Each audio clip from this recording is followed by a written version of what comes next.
ਤੇ ਆਓ ਇਮੀਗ੍ਰੇਸ਼ਨ ਦੀਆਂ ਖਬਰਾਂ ਦੇ ਉੱਤੇ ਵੱਖ-ਵੱਖ ਇਸ਼ੂਜ਼ ਦੇ ਉੱਤੇ ਜਿਹੜੀ ਉਹ ਗੱਲਬਾਤ ਕਰਾਂਗੇ। ਕਿਸੇ ਦਿਨ ਆਪਾਂ ਕਿਸੇ ਇੱਕ ਟੌਪਿਕ ਤੇ ਗੱਲਾਂ ਕਰਦੇ ਹਾਂ, ਕਿਸੇ ਦਿਨ ਨਿਊਜ਼ ਦੇ ਉੱਤੇ ਗੱਲਬਾਤ ਹੁੰਦੀ ਆ। ਸੋ ਅੱਜ ਵੀ ਕਿਸੇ ਟੌਪਿਕ ਦੇ ਉੱਤੇ ਗੱਲ ਕਰਾਂਗੇ, ਪਰ ਉਸ ਤੋਂ ਪਹਿਲਾਂ ਅੱਜ ਅਸੀਂ ਵਧਾਈ ਦੇਣਾ ਚਾਹੁੰਦੇ ਹਾਂ ਅਟਾਰਨੀ ਟਿਰਕੇਣਾ ਹੁਣਾਂ ਨੂੰ।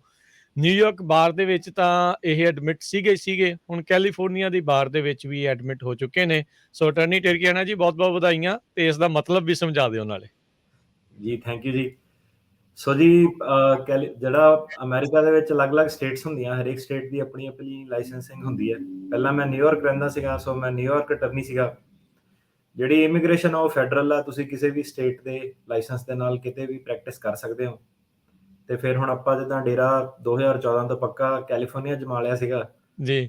ਤੇ ਫਿਰ ਬਸ ਵੈਸੇ ਹੀ ਇਰਾਦਾ ਬਣਾਇਆ ਕਿ ਚਲੋ ਸ਼ੌਂਕ ਨੂੰ ਦੇਖੀਏ ਕੈਲੀਫੋਰਨੀਆ ਵੀ ਕਰਕੇ, ਜਸਟ ਇਨ ਕੇਸ।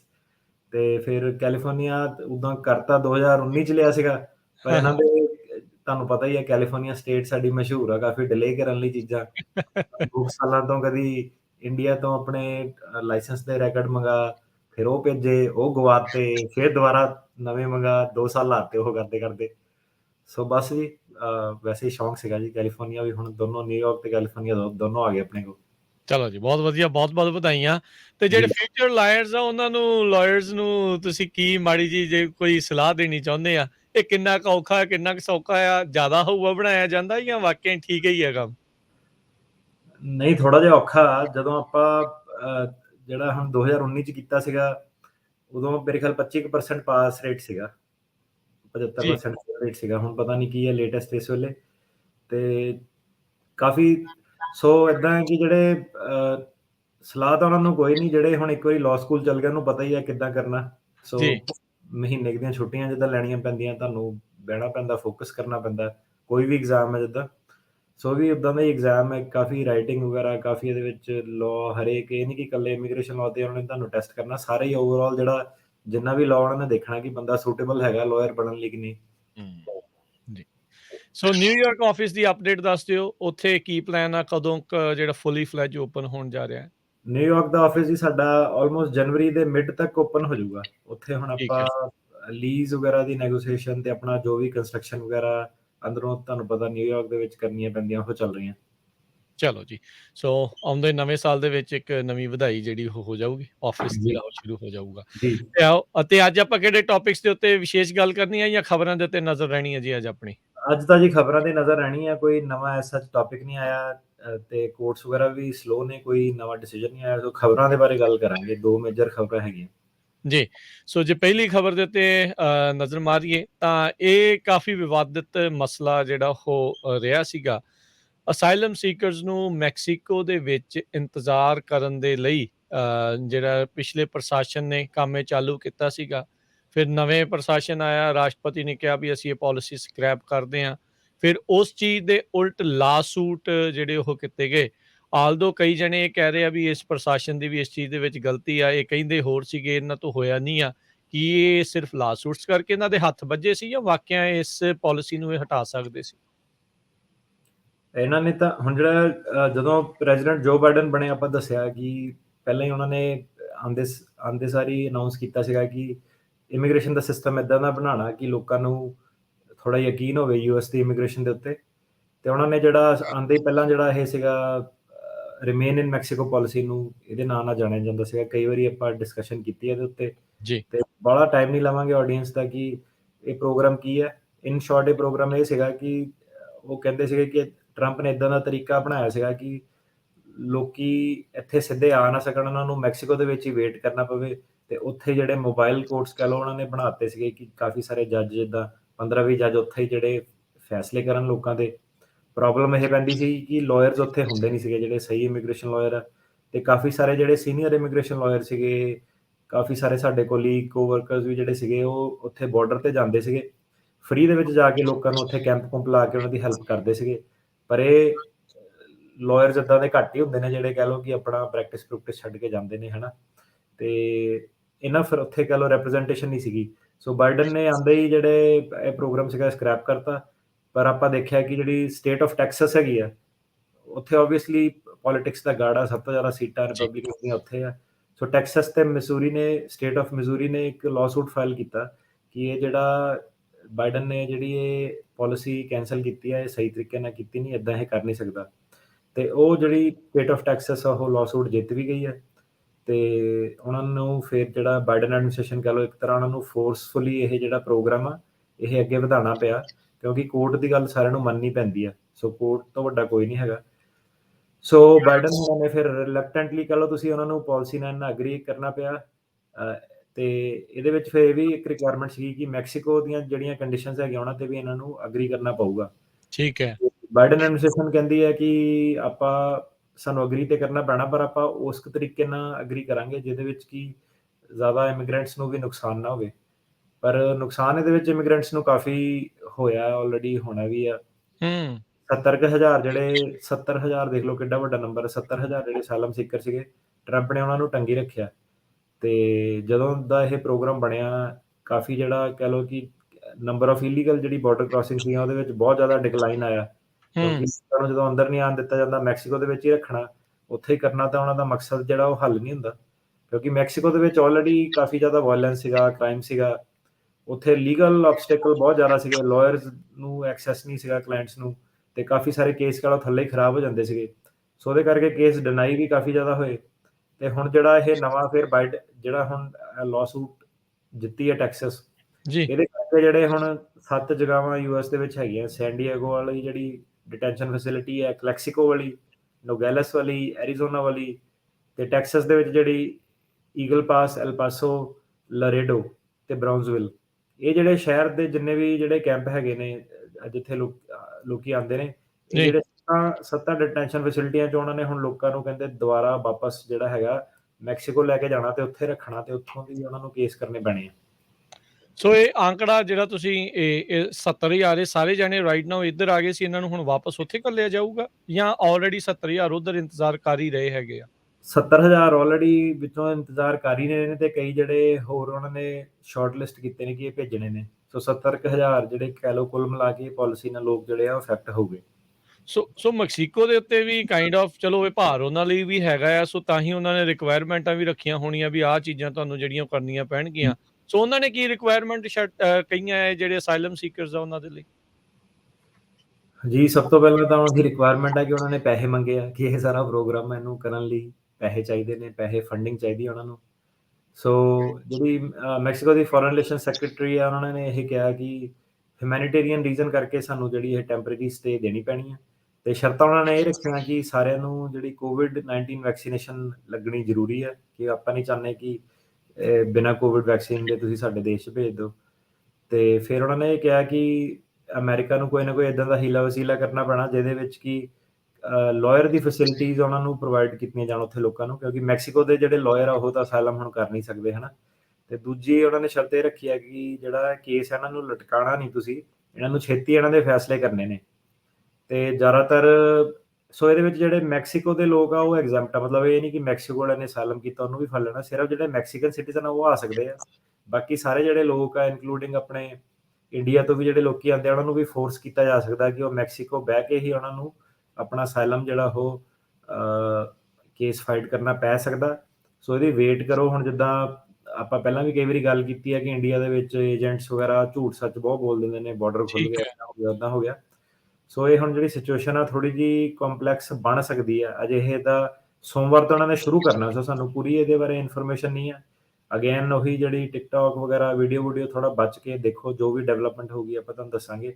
ਸੋ ਫਿਲਹਾਲ ਇਹ ਮੰਡੇ ਤੋਂ ਦੁਬਾਰਾ ਸ਼ੁਰੂ ਹੋਣ ਜਾ ਰਿਹਾ।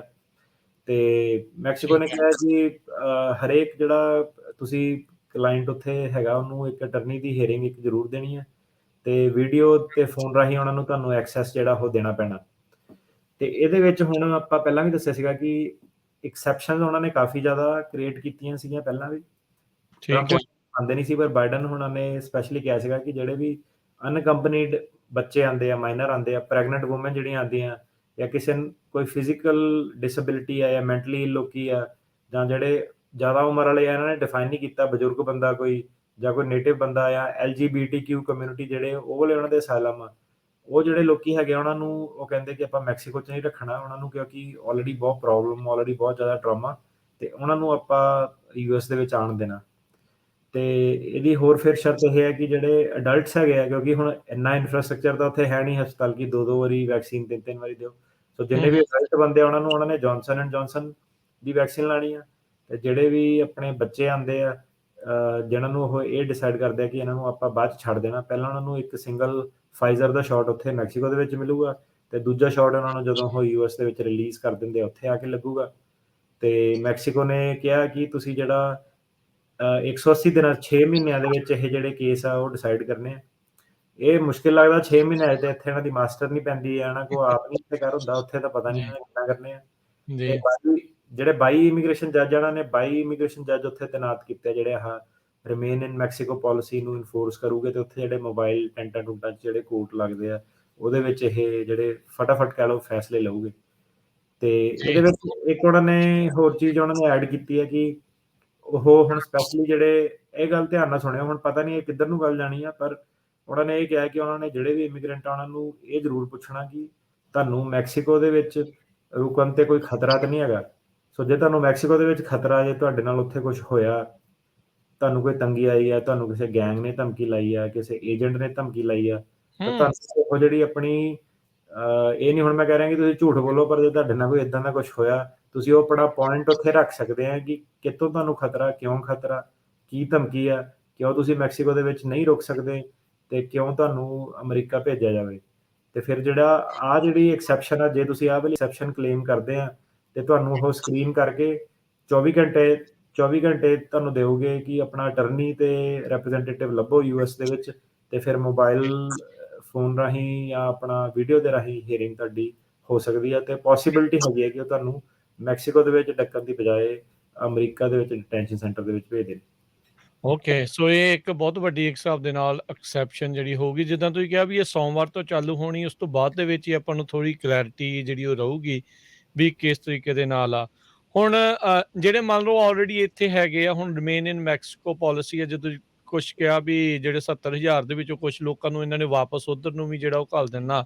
ਮੰਨ ਲਓ ਜਿਨ੍ਹਾਂ ਦੀ ਕੋਈ ਹੀਅਰਿੰਗ ਆ ਜਾਂ ਬੌਂਡ-ਬੂੰਡ ਲੱਗਾ ਆ ਜਾਂ ਕੁਛ ਲੱਗਾ ਆ, ਕਿ ਉਹਨਾਂ ਦੇ ਉੱਤੇ ਵੀ ਇਹ ਗਾਜ ਡਿੱਗ ਸਕਦੀ ਆ ਕਿ ਜਿਹੜੇ ਹੁਣ ਆ ਗਏ ਆ ਵੀ ਉਹ ਵਿਚਾਰੇ ਜਿਹੜੇ ਉਹਨਾਂ ਨੂੰ ਇੱਕ ਹਿਸਾਬ ਦੇ ਨਾਲ ਇੱਕ ਮੌਕਾ ਮਿਲ ਜਾਊਗਾ ਅਮਰੀਕਾ ਦੇ ਵਿੱਚ ਛੱਡਣ ਦਾ ਉਹਨਾਂ ਨੂੰ?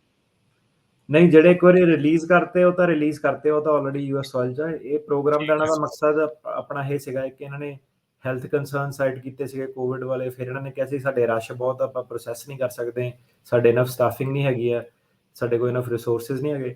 ਸੋ ਜਿਹਨਾਂ ਨੂੰ ਆਲਰੇਡੀ ਬੌਂਡ ਪੈ ਗਿਆ ਹੈ, ਜਿਹੜੇ ਛੱਡਤੇ, ਉਹਨਾਂ ਨੂੰ ਨਹੀਂ ਇਹਨਾਂ ਨੇ ਫੜਨਾ। ਉਹਨਾਂ ਨੇ ਤਾਂ ਆਲਰੇਡੀ ਆਪਣੇ ਜਿਹੜੇ ਅਸਾਈਲਮ ਦੇ ਕੇਸ ਆ ਯੂਐਸ 'ਚ ਆਲਰੇਡੀ ਲਾ ਦਿੱਤੇ ਹੋਣੇ ਆ, ਸਾਲ ਦਾ ਉਹਨਾਂ ਨੂੰ ਟਾਈਮ ਮਿਲਦਾ ਠੀਕ ਹੈ। ਅਸਾਈਲਮ ਦਾ ਕੇਸ ਲਾਉਣ ਲਈ। ਸੋ ਸੋ ਜਿੱਦਾਂ ਕਿਹਾ ਵੀ ਜਦੋਂ ਹੁਣ ਰਿਮੇਨ ਇਨ ਮੈਕਸੀਕੋ ਰਹਿਣਾ, ਇਹ ਤਾਂ ਚਲੋ ਇੱਕ ਐਕਸੈਪਸ਼ਨ ਆ ਗਈ ਵੀ ਜੇ ਉਹਨਾਂ ਨੂੰ ਉੱਥੇ ਮੈਕਸੀਕੋ ਦੇ ਵਿੱਚ ਗੈਂਗ ਜਾਂ ਏਜੰਟ ਉਹਨਾਂ ਤੋਂ ਖਤਰਾ ਹੈਗਾ ਆ। ਜਿਹੜਾ ਕੋਈ ਉੱਦਾਂ ਰਿਮੇਨ ਇਨ ਮੈਕਸੀਕੋ ਦੇ ਵਿੱਚ ਹੈਗਾ, ਕਿ ਉਹਨਾਂ ਨੂੰ ਵੀ ਜਿਹੜੇ ਅਟਰਨੀ ਦਾ ਲੱਭਣ ਦੀ ਜਾਂ ਉਹ ਕਰਨ ਦੀ ਸਹੂਲਤ ਦੇਣੀ ਇਹਨਾਂ ਨੇ, ਜਾਂ ਸਿਰਫ ਇਸੇ ਕੇਸ ਦੇ ਵਿੱਚ ਹੀ ਬੰਦਾ ਅਟਰਨੀ ਕਰ ਸਕਦਾ ਹੈ? ਨਹੀਂ, ਨਾਰਮਲੀ ਤਾਂ ਤੁਸੀਂ ਅਟਰਨੀ ਕਦੇ ਵੀ ਕਰ ਸਕਦੇ ਹੋ ਨਾ, ਰੈਡੀ ਹੋ ਸਕਦਾ ਤੁਹਾਡਾ ਅਟਰਨੀ। ਪਰ ਪ੍ਰੋਬਲਮ ਇਹ ਸੀਗੀ ਕਿ ਲਾਅ ਤਾਂ ਜਿੰਨੇ ਮਰਜ਼ੀ ਬਣਾ ਦਿਓ, ਥੋੜ੍ਹਾ ਜਿਹਾ ਉੱਥੇ ਧੱਕਾ ਹੀ ਕਰਦੀ ਸੀਗੀ ਆਪਣੀ ਜਿਹੜੀ ਕਸਟਮਜ਼ ਐਂਡ ਬਾਰਡਰ ਪੈਟਰੋਲ ਆ। ਹੂੰ, ਹੂੰ। ਤੇ ਇੱਕ ਰੀਜ਼ਨ ਆ ਕਿ ਦੇਖੋ ਜਦੋਂ ਆਪਣੇ ਟਰੰਪ ਹੁਣੀ ਆਏ ਸੀਗੇ ਤਾਂ ਸਾਰੇ ਦੇ ਸਾਰੇ ਪੰਜਾਬੀ ਜਿਹੜੇ ਸੀਗੇ, ਪੂਰਾ ਦਾ ਪੂਰਾ ਜਿਹੜਾ ਸੀਗਾ ਬਲਾਕ ਉਹ ਡਿਪੋਰਟ ਕਰ ਦਿੱਤਾ ਜਾਂਦਾ ਸੀਗਾ ਨਾ, 300 400 ਸਿੱਧੇ ਹੀ ਉਹਨਾਂ ਨੇ ਹੂੰ, ਹੂੰ, ਹੂੰ। ਬਿਨਾਂ ਕਿਸੇ ਰੀਜ਼ਨ ਦੇ। ਸੋ ਉਹ ਤਾਂ ਫਿਰ ਪੁਲਿਸ ਦਾ ਥੋੜ੍ਹਾ ਚੱਲਦਾ ਹੀ ਆ, ਥੋੜ੍ਹਾ ਬਹੁਤਾ ਲੋਕਾਂ ਨਾਲ ਧੱਕਾ ਤਾਂ ਹੋਣਾ ਹੀ ਹੈ ਇਸ ਪ੍ਰੋਗਰਾਮ ਥੱਲੇ। ਤਾਂਹੀਓ ਤਾਂ ਜੀ। ਟੈਕਸਸ ਨੇ ਲਾਅ ਸੂਟ ਕੀਤਾ, ਨਹੀਂ ਤਾਂ ਉਹਨਾਂ ਨੇ ਲਾਅ ਸੂਟ ਕਿਉਂ ਕਰਨਾ ਸੀਗਾ। ਪਰ ਇਹ ਆ ਸਰਕਾਰ ਤੁਹਾਡੀ ਥੋੜ੍ਹੀ ਲੀਨੀਅੰਟ ਆ, ਪਰ ਸਰਕਾਰ ਦੇ ਵਿੱਚ ਹਰੇਕ ਤਰ੍ਹਾਂ ਦੇ ਬੰਦੇ ਹੁੰਦੇ ਆ। ਹੁਣ ਜਿਹੜੇ ਟੈਕਸਸ 'ਚ ਕੰਮ ਕਰਦੇ, ਜਿਹੜੇ ਸੀਵੀਪੀ ਲਈ ਕੰਮ ਕਰਦੇ, ਉਹ ਤਾਂ ਟਰੰਪ ਦੇ ਥੱਲੇ ਵੀ ਉਹੀ ਸੀਗੇ, ਬਾਈਡਨ ਦੇ ਥੱਲੇ ਵੀ ਉਹੀ ਹੈ, ਹਨਾ? ਜੀ, ਜੀ। ਬੇਸਿਕਲੀ ਡਿਪਾਰਟਮੈਂਟ ਦਾ ਹੈਡ ਹੀ ਚੇਂਜ ਹੁੰਦਾ, ਅੰਦਰ ਕੰਮ ਕਰਨ ਵਾਲੇ ਪੁਰਜੇ ਜਿਹੜੇ ਆ, ਉਹੀ ਜਿਹੜੇ ਉਹ ਰਹਿੰਦੇ ਨੇ। ਸੋ ਕਿਸੇ ਦੇ ਕਿਸੇ ਪਾਸੇ ਨੂੰ ਧਾਰਨਾ, ਕਿਸੇ ਦੀ ਕਿਸੇ ਪਾਸੇ ਨੂੰ ਆ। ਪਰ ਇਹ ਕਾਫ਼ੀ ਵੱਡੀ ਜਿਹੜੀ ਚੇਂਜ ਆ, ਉਹ ਮੁੜ ਕੇ ਦੁਬਾਰਾ ਜਿਹੜੀ ਆਉਣ ਜਾ ਰਹੀ ਆ। ਜੀ। ਸੋ ਕੀ ਇਮੀਗ੍ਰੇਸ਼ਨ ਜਿਹੜੀਆਂ ਆਰਗਨਾਈਜੇਸ਼ਨ ਆ, ਉਹ ਕੀ ਸੋਚਦੀਆਂ ਇਹ ਰਿਮੇਨ ਇਨ ਮੈਕਸੀਕੋ ਪਾਲਿਸੀ ਨੂੰ ਮੁੜ ਬਹਾਲ ਕਰਨ ਦੇ ਉੱਤੇ? ਜੀ, ਸੋ ਇੱਕ ਤਾਂ ਇਹ ਹੈ ਕਿ ਮੈਕਸੀਕੋ ਨੂੰ ਪੈਸਾ ਚਾਹੀਦਾ ਇਸ ਚੀਜ਼ ਲਈ, ਸ਼ੈਲਟਰ ਵਗੈਰਾ ਉਹਨਾਂ ਨੂੰ ਕ੍ਰੀਏਟ ਕਰਨੇ ਪੈਣੇ। ਹੁਣ ਹੋਟਲਾਂ 'ਚ ਹੂੰ, ਤਾਂ ਰੱਖ ਨਹੀਂ ਸਕਦੇ, ਤੁਹਾਨੂੰ ਪਤਾ ਹੀ ਆ ਉਹ ਦੇਸ਼ ਦੀ ਹਾਲਤ ਕਿੱਦਾਂ ਦੀ ਹੈ। ਯਾ ਤੇ ਫਿਰ ਉਹਨਾਂ ਨੇ ਜਿਹੜੇ ਹੋਰ ਸੰਸਥਾਵਾਂ ਹੈਗੀਆਂ, ਨਾਨ ਪ੍ਰੋਫਿਟਸ ਵਗੈਰਾ ਹੈਗੀਆਂ, ਲੀਗਲ ਏਡ ਗਰੁੱਪ ਜਿਹੜੇ ਹੈਗੇ, ਉਹਨਾਂ ਕੋਲ ਹੈਲਪ ਮੰਗੀ ਕਿ ਤੁਸੀਂ ਆ ਕੇ ਲੋਕਾਂ ਦੀ ਇੱਥੇ ਹੈਲਪ ਕਰੋ। ਪਰ ਹੁਣ ਜਿਹੜੇ ਯੂਐਸ, ਕਿਉਂਕਿ ਬਾਈਡਨ ਜਿਹੜਾ ਸੀਗਾ ਉਹਨੇ ਪ੍ਰੋਮਿਸ ਬਹੁਤ ਕੁਝ ਕੀਤਾ ਸੀਗਾ, ਪਰ ਉਹਨੇ ਹੂੰ। ਪ੍ਰੋਮਿਸ ਆਪਣੇ ਨਿਭਾ ਨਹੀਂ ਪਾਇਆ। ਪਰ ਉਹਦੀ ਵੀ ਹੁਣ ਕੀ ਕਰੇ ਉਹ, ਉਹਨੇ ਆਹੀ ਤਾਂ ਕੰਮ ਰਹਿ ਨਹੀਂ ਗਿਆ ਉਹਨੂੰ ਇਕੱਲਾ ਇਮੀਗ੍ਰੇਸ਼ਨ ਦਾ। ਪਰ ਜੇ ਕੋਰਟ ਨੇ ਹੁਣ ਆਰਡਰ ਦਿੱਤਾ ਉਹਨੂੰ ਵੀ ਐਨਫੋਰਸ ਕਰਨਾ ਹੀ ਪੈਣਾ।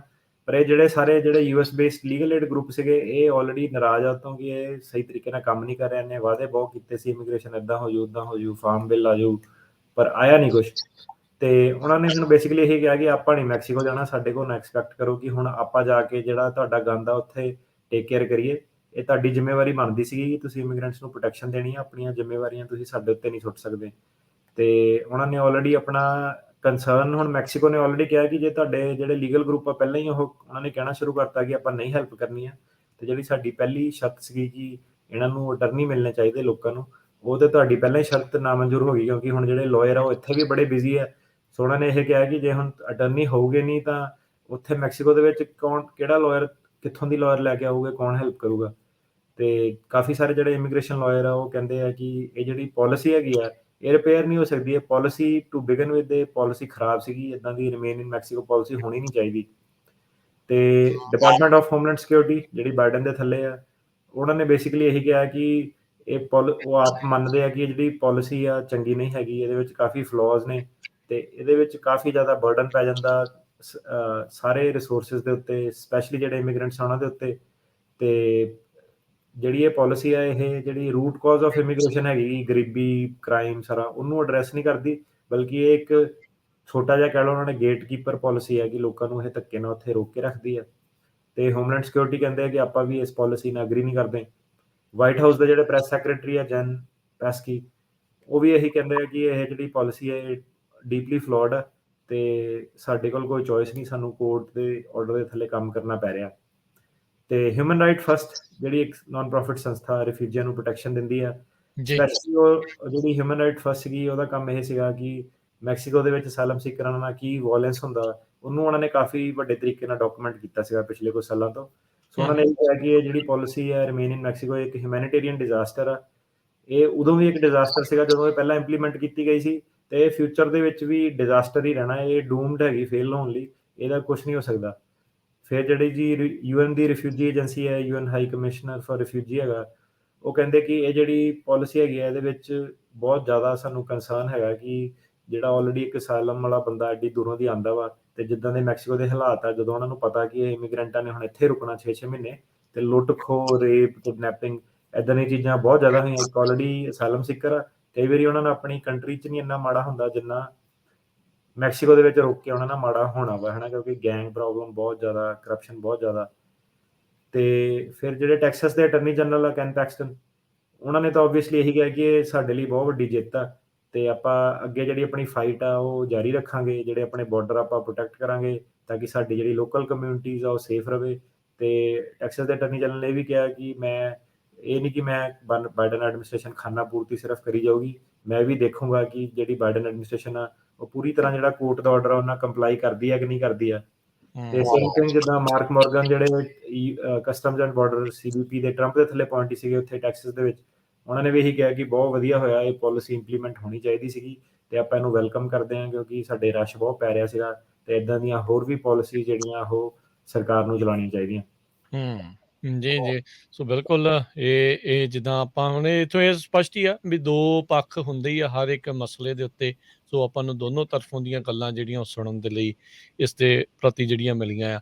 ਤੁਸੀਂ ਇੱਕ ਇਸ ਦੇ ਵਿੱਚ ਗੱਲ ਕੀਤੀ ਸੀ ਵੀ ਜਿਹੜਾ ਮੈਕਸੀਕੋ ਦੇ ਵਿੱਚ ਰਹਿਣ ਵਾਲਾ ਆ ਉਹਦੇ ਤੇ ਇਹ ਪਾਲਿਸੀ ਨਹੀਂ ਲਾਗੂ ਹੁੰਦੀ, ਜਿਹੜਾ ਆਊਟ ਆਫ ਬੇਸਿਕਲੀ ਮੈਕਸੀਕੋ ਦੇ ਬਾਹਰਲੇ ਮੁਲਕ ਥਾਣੀ ਜਿਹੜਾ ਆ ਰਿਹਾ ਆ, ਕਿਸੇ ਹੋਰ ਮੁਲਕ ਦਾ ਨਾਗਰਿਕ ਆ, ਇਹ ਪਾਲਿਸੀ ਸਿਰਫ ਉਹਦੇ ਉੱਤੇ ਲਾਗੂ ਆ, ਜਿਨ੍ਹਾਂ 'ਚ ਖਾਸ ਕਰਕੇ ਆਪਣੇ ਪੰਜਾਬੀ ਵੀ ਫਿਰ ਸ਼ਾਮਲ ਹੀ ਆ। ਜੀ, ਕਿਉਂਕਿ ਹੁਣ ਜਿਹੜਾ ਬੰਦਾ ਮੈਕਸੀਕੋ ਤੋਂ ਅਸਾਈਲਮ ਲੈ ਰਿਹਾ ਜੇ ਉਹਨੂੰ ਫੜ ਕੇ ਮੈਕਸੀਕੋ 'ਚ ਹੀ ਪਾਤਾ ਉਹ ਤਾਂ ਪ੍ਰੋਬਲਮ ਹੋ ਜਾਣੀ, ਹੈ ਨਾ। ਉਹਦਾ ਕੋਈ ਤੁੱਕ ਨਹੀਂ ਬਣਨੀ। ਹਾਂਜੀ। ਜੀ, ਸੋ ਇਹ ਸਿਰਫ ਜੇ ਕੋਈ ਆਪਣੇ ਨਦਰਨ ਬਾਰਡਰ ਤੋਂ ਆ ਰਿਹਾ ਹੈ ਉਹਦੇ ਨਾਲ ਵੀ ਇਦਾਂ ਹੀ ਇਹ ਚੀਜ਼ ਹੈਗੀ ਆ ਕਿ ਸਿਰਫ ਸਦਰਨ ਬਾਰਡਰ ਦੇ ਉੱਤੇ ਹੀ ਇਦਾਂ?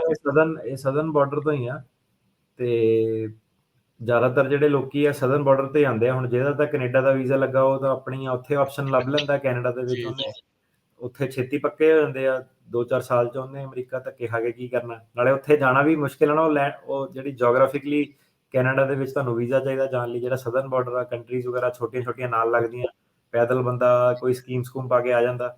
ਕਰਪਸ਼ਨ ਹੈਗੀ ਆ, ਸੋ ਰਾਹਦਾਰੀ ਕੁਛ ਨਾ ਕੁਛ ਇਦਾਂ ਦੀ ਚੀਜ਼ ਜਿਹੜੀ ਉੱਥੇ ਮਿਲ ਜਾਂਦੀ ਆ। ਬਾਕੀ ਆਪਾਂ ਨੂੰ ਹੁਣ ਸਭ ਨੂੰ ਹੀ ਪਤਾ ਹੈ ਵੀ ਡੌਂਕੀਆਂ ਜਿਹੜੀਆਂ ਸੁਣਦੇ ਆ ਉਹ ਲੱਗਦੀਆਂ ਨੇ, ਆਉਂਦੇ ਨੇ ਲੋਕ ਇਸ ਹਿਸਾਬ ਦੇ ਨਾਲ ਇੱਥੇ ਤਾਈਂ ਜਿਹੜਾ ਉਹ ਫਿਰ ਪਹੁੰਚ ਜਾਂਦੇ ਨੇ। ਇੱਕ ਚੀਜ਼ ਪਰ ਇਹ ਇਹ ਮੈਂ ਜੀ, ਕਰੂੰਗਾ ਕਿ ਹੁਣ ਲੋਕਾਂ ਨੇ ਪੁੱਛਣਾ ਕਿ ਹੁੰਦਾ ਕੀ ਹੈ ਨਾ, ਸੋ ਆਪਣੇ ਜਿੱਦਾਂ ਹੁਣ ਆਪਣੇ ਜਿਹੜੇ ਪੰਜਾਬੀ ਆਉਂਦੇ ਆ ਹਨਾ, ਕਲਾਇੰਟਾਂ ਤੋਂ ਹੀ ਆਪਾਂ ਸੁਣੀਦਾ ਹੈ ਨਾ, ਉਹੀ ਸਾਨੂੰ ਦੱਸਦੇ ਕਿ ਥੱਲੇ ਰਾਹ 'ਚ ਕਿੱਦਾਂ ਦੀ ਜਰਨੀ ਆ। ਕਿਸੇ ਨੂੰ ਪਨਾਮਾ ਦੇ ਵਿੱਚ ਫੜ ਲਿਆ, ਕਿਸੇ ਨੂੰ ਮੈਕਸੀਕੋ ਦੇ ਵਿੱਚ ਫੜ ਲਿਆ। ਸੋ ਹੁੰਦਾ ਕੀ ਸੀਗਾ ਕਿ ਜਿੰਨਾ ਕੁ ਮੈਨੂੰ ਪਤਾ ਹੈ ਨਾ, ਹਰੇਕ ਬੰਦੇ ਦੀ ਆਪਣੀ ਡਿਫਰੈਂਟ ਸਟੋਰੀ ਆ। ਤੇ 3-3 ਮਹੀਨੇ 4-4 ਮਹੀਨੇ ਜਿੱਦਾਂ ਆਮ ਹੀ ਸੀਗਾ, ਮੈਕਸੀਕੋ ਫੜ ਲੈਂਦੇ ਸੀਗੇ, ਪਨਾਮਾ 'ਚ ਫੜ ਲੈਂਦੇ ਸੀਗੇ। ਤੇ ਫਿਰ ਉਹ ਬੇਸਿਕਲੀ ਲੋਕੀ ਇਹੀ ਦੱਸਦੇ ਸੀਗੇ ਕਿ ਉਹਨੂੰ ਛੱਡ ਦਿੰਦੇ, ਇੱਕ ਤਰ੍ਹਾਂ ਛੱਡ ਦਿੰਦੇ ਸੀਗੇ ਉਹਨਾਂ ਨੂੰ। ਉਹ ਕਹਿੰਦੇ ਸੀਗੇ ਕਿ ਕੰਟਰੀ ਆਊਟ ਕਰ ਜਾਓ, ਤੇ ਉਹਨਾਂ ਨੂੰ ਵੀ ਇੱਕ ਤਰ੍ਹਾਂ ਪਤਾ ਹੁੰਦਾ ਸੀਗਾ ਕਿ ਇਹਨਾਂ ਨੇ ਜਾਣਾ ਅਮਰੀਕਾ ਹੀ ਆ। ਸੋ ਉਹਨਾਂ ਨੇ ਕਿਹਾ ਕਿ ਕੰਟਰੀ ਆਊਟ ਕਰ ਜਾਓ, ਸਾਡੀ ਕੰਟਰੀ ਨਹੀਂ ਤੁਸੀਂ ਰੁਕਣਾ। ਸੋ ਹੁਣ ਹੂੰ, ਇਹ ਕੀ ਹੋ ਰਿਹਾ ਕਿ ਏਜੰਟ ਊਜੰਟ ਤੁਹਾਨੂੰ ਇੰਡੀਆ ਦੇ ਵਿੱਚ ਜੋ ਮਰਜ਼ੀ ਕਹਿਣ, ਪਰ ਇਹ ਹੈ ਕਿ ਦੇਖ ਲਿਓ ਥੋੜ੍ਹਾ ਜਿਹਾ ਕਿੱਦਾਂ ਵਾ, ਕਿਉਂਕਿ ਮੈਕਸੀਕੋ ਨੂੰ ਹੁਣ ਪੈਸੇ ਮਿਲਣੇ ਆ ਇਸ ਚੀਜ਼ ਦੇ ਕਿ ਬੰਦਿਆਂ ਨੂੰ ਉੱਥੇ ਫੜ ਕੇ ਰੱਖੋ। ਸੋ ਜਿਹੜੀ ਯੈਸ, ਪਾਲਿਸੀ ਇਹ ਨਹੀਂ ਕਿ ਅਮਰੀਕਾ ਸਰਕਾਰ ਨੂੰ ਕਿੱਦਾਂ ਪਤਾ ਚੱਲੂਗਾ, ਪਾਲਿਸੀ ਇਹ ਆ ਕਿ ਜਿਹੜੀ ਮੈਕਸੀਕਨ ਸਰਕਾਰ ਆ, ਉਹਨੇ ਤੇਜ਼ ਹੋ ਜਾਣਾ, ਉਹਨੇ ਕਹਿਣਾ ਕਿ ਇਹਨਾਂ ਨੂੰ ਰੋਕ ਕੇ ਰੱਖੋ, ਇਹ ਸਾਡੀ ਡਿਊਟੀ ਹੈ, ਸਾਨੂੰ ਇਹਦੇ ਪੈਸੇ ਮਿਲ ਰਹੇ ਆ। ਸੋ ਹਾਂ। ਜਿਹੜੇ ਤੁਹਾਨੂੰ ਛੱਡਦੇ ਸੀਗੇ, ਉਹਨਾਂ ਨੇ ਜਾਂ ਤਾਂ ਤੁਹਾਨੂੰ ਉੱਥੇ ਡੱਕ ਕੇ ਰੱਖਣਾ, ਜਾਂ ਉਹਨਾਂ ਨੇ ਤੁਹਾਨੂੰ ਥੱਲੇ ਵੱਲ ਨੂੰ ਤੋੜ ਦੇਣਾ। ਉਹਨਾਂ ਨੇ ਜਿੱਦਾਂ ਡੀਲ ਜਿਹੜੀ ਹੈਗੀ ਅਮਰੀਕਨ ਗਵਰਨਮੈਂਟ ਤੇ ਉਹਦੇ ਵਿੱਚ ਡੀਲ ਹੀ ਇਹੀ ਹੈਗੀ ਕਿ ਇਹ ਬੰਦਿਆਂ ਨੂੰ ਤੁਸੀਂ ਰੋਕਣਾ ਕਿੱਦਾਂ ਹੈਗਾ। ਸੋ ਮੈਕਸੀਕੋ ਇੱਕ ਤਰ੍ਹਾਂ ਉਹਨਾਂ ਦਾ ਜਿਹੜਾ ਪਲੇਅਰ ਆ, ਉਹਦਾ ਕੰਮ ਇਹ ਹੋਊਗਾ ਕਿ ਲੋਕਾਂ ਨੂੰ ਉੱਥੇ ਜੇਲ੍ਹਾਂ ਦੇ ਵਿੱਚ ਫੜ ਕੇ ਰੱਖਣਾ। ਸੋ ਅਮਰੀਕਾ ਦੀ ਫੌਜ ਦੇ ਵਜੋਂ, ਬਾਰਡਰ ਫੌਜ ਦੇ ਵਜੋਂ ਮੈਕਸੀਕੋ ਨੂੰ ਪੂਰਾ ਜਿਹੜਾ ਉਹ ਹੁਣ ਵਰਤਿਆ ਜਾਊਗਾ। ਸੋ ਇਹ ਜੀ, ਮੁਸ਼ਕਲਾਂ ਜਿਹੜੀਆਂ ਇਹ ਵਧਣ ਜਾ ਰਹੀਆਂ ਆ, ਘਟਣ ਜੀ, ਨਹੀਂ ਜਿਹੜੀਆਂ ਇਹ ਜੀ, ਜਾ ਰਹੀਆਂ। ਜੀ, ਇੱਕ ਤਾਂ ਇਹ ਸੀ ਨਾ ਵੀ ਆ ਕੇ ਬੰਦਾ ਪੇਸ਼ ਹੋ ਜਾਂਦਾ ਸੀ ਤੇ ਬੰਦਾ ਕਹਿ ਦਿੰਦਾ ਸੀ ਅਸਾਈਲਮ ਚਾਹੀਦਾ ਹੈ, ਉਹ ਆ। ਉਹ ਸਾਰੀਆਂ ਚੀਜ਼ਾਂ ਦੇ ਉੱਤੇ ਹੁਣ ਇੱਕ ਹਿਸਾਬ ਦੇ ਨਾਲ ਕਹਿ ਲਓ ਵੀ ਚਲੋ ਲੀਕ ਤਾਂ ਨਹੀਂ ਵੱਜਦੀ ਕਹਿੰਦੇ, ਪਰ ਮੁਸ਼ਕਲ ਆ। ਦੀਵਾਰ ਜਿਹੜੀ ਉਦਾਂ ਦੇ ਭਾਵੇਂ ਵਿੱਚ ਉਹਦੇ ਬਹੁਤ ਮੋਹਰੀਆਂ ਨੇ ਜਿਹੜੀਆਂ ਉੱਥੇ ਕੰਧ ਤੇ ਬਣਾਈਆਂ, ਪਰ ਏਦਾਂ ਦੀ ਇਹ ਜਿਹੜੀ ਨਾ ਦਿਖਣ ਵਾਲੀ ਕੰਧ ਜਿਹੜੀ ਹੈ ਵੱਡੀ ਉਸਰਦੀ ਜਾ ਰਹੀ ਜੀ, ਹੈਗੀ। ਹਾਂ ਜੀ। ਤੇ ਆਪਾਂ ਅਗਲੀ ਜਿਹੜੀ ਨਿਊਜ਼ ਆ ਉਸ ਦੇ ਉੱਤੇ ਹੁਣ ਖਬਰ ਜਿਹੜੀ ਉਸ ਦੇ ਉੱਤੇ ਚਰਚਾ ਕਰਦੇ ਹਾਂ। ਆਪਾਂ ਪਿਛਲੇ 4 ਸਾਲ 5 ਸਾਲ ਤੋਂ ਇਹ ਖਬਰਾਂ ਬਹੁਤ ਸੁਣੀਆਂ। ਲੋਕਲ ਜਿਹੜੇ ਲਾ ਐਨਫੋਰਸਮੈਂਟ ਆ, ਕਈ ਥਾਵਾਂ ਦੇ ਉੱਤੇ ਆਈਸ ਦੇ ਨਾਲ ਪਾਰਟਨਰਸ਼ਿਪ ਕਰਨ ਨੂੰ ਰਾਜੀ ਆ, ਕਈ ਥਾਵਾਂ ਦੇ ਉੱਤੇ ਨਾ ਕਰ ਦਿੰਦੇ ਆ। ਅਸੀਂ ਜੀ ਸੇਫ ਹੇਵਨ ਬਣ ਗਏ ਆ, ਇਹਨਾਂ ਦੇ ਲਈ ਅਸੀਂ ਸੈਂਚੁਰੀ ਸਿਟੀ ਆ, ਸੈਂਚੁਰੀ ਸਟੇਟ ਆ। ਹੁਣ ਨੌਕਸ ਕਾਉਂਟੀ ਦੇ ਜਿਹੜੇ ਸ਼ੈਰਿਫ ਆ, ਇੱਕ ਨਵਾਂ ਲਾਸੂਟ ਜਿਹੜਾ ਉਹ ਚੱਲਿਆ ਆ, ਚੈਲੰਜ ਇਸ ਦੇ ਵਿੱਚ ਇਹ ਹੈਗਾ ਆ ਵੀ ਆਈਸ ਦੀ ਜਿਹੜੀ ਪਾਰਟਨਰਸ਼ਿਪ ਦੇ ਨਾਲ ਸੇਫਟੀ ਵੱਧਦੀ ਹੈਗੀ ਆ।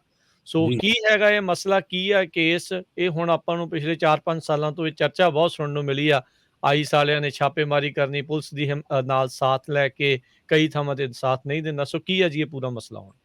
ਜੀ, ਸੋ ਇੱਕ ਨੌਕਸ ਕਾਉਂਟੀ ਦੀ ਰੈਜ਼ੀਡੈਂਟ ਸੀਗੀ, ਮਰੀਆ ਓਵੀਡੋ ਗ੍ਰੇਨੇਡੋਜ਼ ਹੈ ਨਾ। ਸੋ ਸਾਊਥ ਅਮਰੀਕਨ ਸੀਗੀ ਇਹ। ਇਹਨੇ 911 ਨੂੰ ਕਾਲ ਕੀਤੀ ਜਦੋਂ ਇਹਦਾ ਜਿਹੜਾ ਪਾਰਟਨਰ ਸੀਗਾ, ਬॉयਫ੍ਰੈਂਡ ਸੀਗਾ, ਉਹਨੂੰ ਧਮਕੀ ਦੇ ਰਿਹਾ ਸੀਗਾ ਤੇ ਇਹਦੇ ਬੱਚਿਆਂ ਨੂੰ ਧਮਕੀ ਦੇ ਰਿਹਾ ਸੀਗਾ 2 ਵਜੇ ਰਾਤ ਨੂੰ। ਤੇ ਨਵੰਬਰ 2020 'ਚ ਇਹਨੇ ਕਾਲ ਕੀਤੀ ਸੀ। ਤੇ ਜਦੋਂ ਪੁਲਿਸ ਇਹਦੇ ਘਰੇ ਪਹੁੰਚੀ ਤੇ ਜਿਹੜਾ ਇਹਦਾ ਪਾਰਟਨਰ ਸੀਗਾ ਉਹ ਇੰਗਲਿਸ਼ ਸਪੀਕਰ ਸੀਗਾ, ਇਹ ਇੰਗਲਿਸ਼ ਸਪੀਕਰ ਨਹੀਂ ਸੀਗੀ, ਤੇ ਉਹ ਅਮਰੀਕਨ ਸਿਟੀਜ਼ਨ ਸੀਗਾ, ਤਾਂ ਇਹ ਇਮੀਗ੍ਰੈਂਟ ਸੀਗੀ। ਤੇ ਉਹਨਾਂ ਨੇ ਅਮਰੀਕਨ ਸਿਟੀਜ਼ਨ ਨੂੰ ਨਹੀਂ ਅਰੈਸਟ ਕੀਤਾ, ਉਹਨਾਂ ਨੇ ਇਹਨੂੰ ਅਰੈਸਟ ਕਰ ਲਿਆ। ਤੇ ਅਸੌਲਟ ਦੀ ਗਰਾਊਂਡ ਤੇ ਪਹਿਲਾਂ ਅਰੈਸਟ ਕੀਤਾ, ਤੇ ਫਿਰ ਬਾਅਦ 'ਚ ਉਹਨੂੰ ਡੋਮੈਸਟਿਕ ਅਸੌਲਟ ਬਣਾ ਦਿੱਤਾ, ਤੇ ਫਿਰ ਜੇਲ੍ਹ ਦੇ ਵਿੱਚ ਰੱਖਿਆ। ਤੇ ਕਾਫੀ ਚਿਰ ਇਹ ਫਿਰ ਜੇਲ੍ਹ ਦੇ ਵਿੱਚ ਰਹੀ, ਆਪਣੇ ਬੱਚਿਆਂ ਤੋਂ ਅਲੱਗ ਰਹੀ। ਤੇ ਇਹ ਜਿਹੜਾ ਪ੍ਰੋਗਰਾਮ ਹੈਗਾ ਇਹਨੂੰ 287 ਜੀ ਪ੍ਰੋਗਰਾਮ ਦੇ ਨਾਮ ਨਾਲ ਇਹਨੂੰ ਜਾਣਿਆ ਜਾਂਦਾ।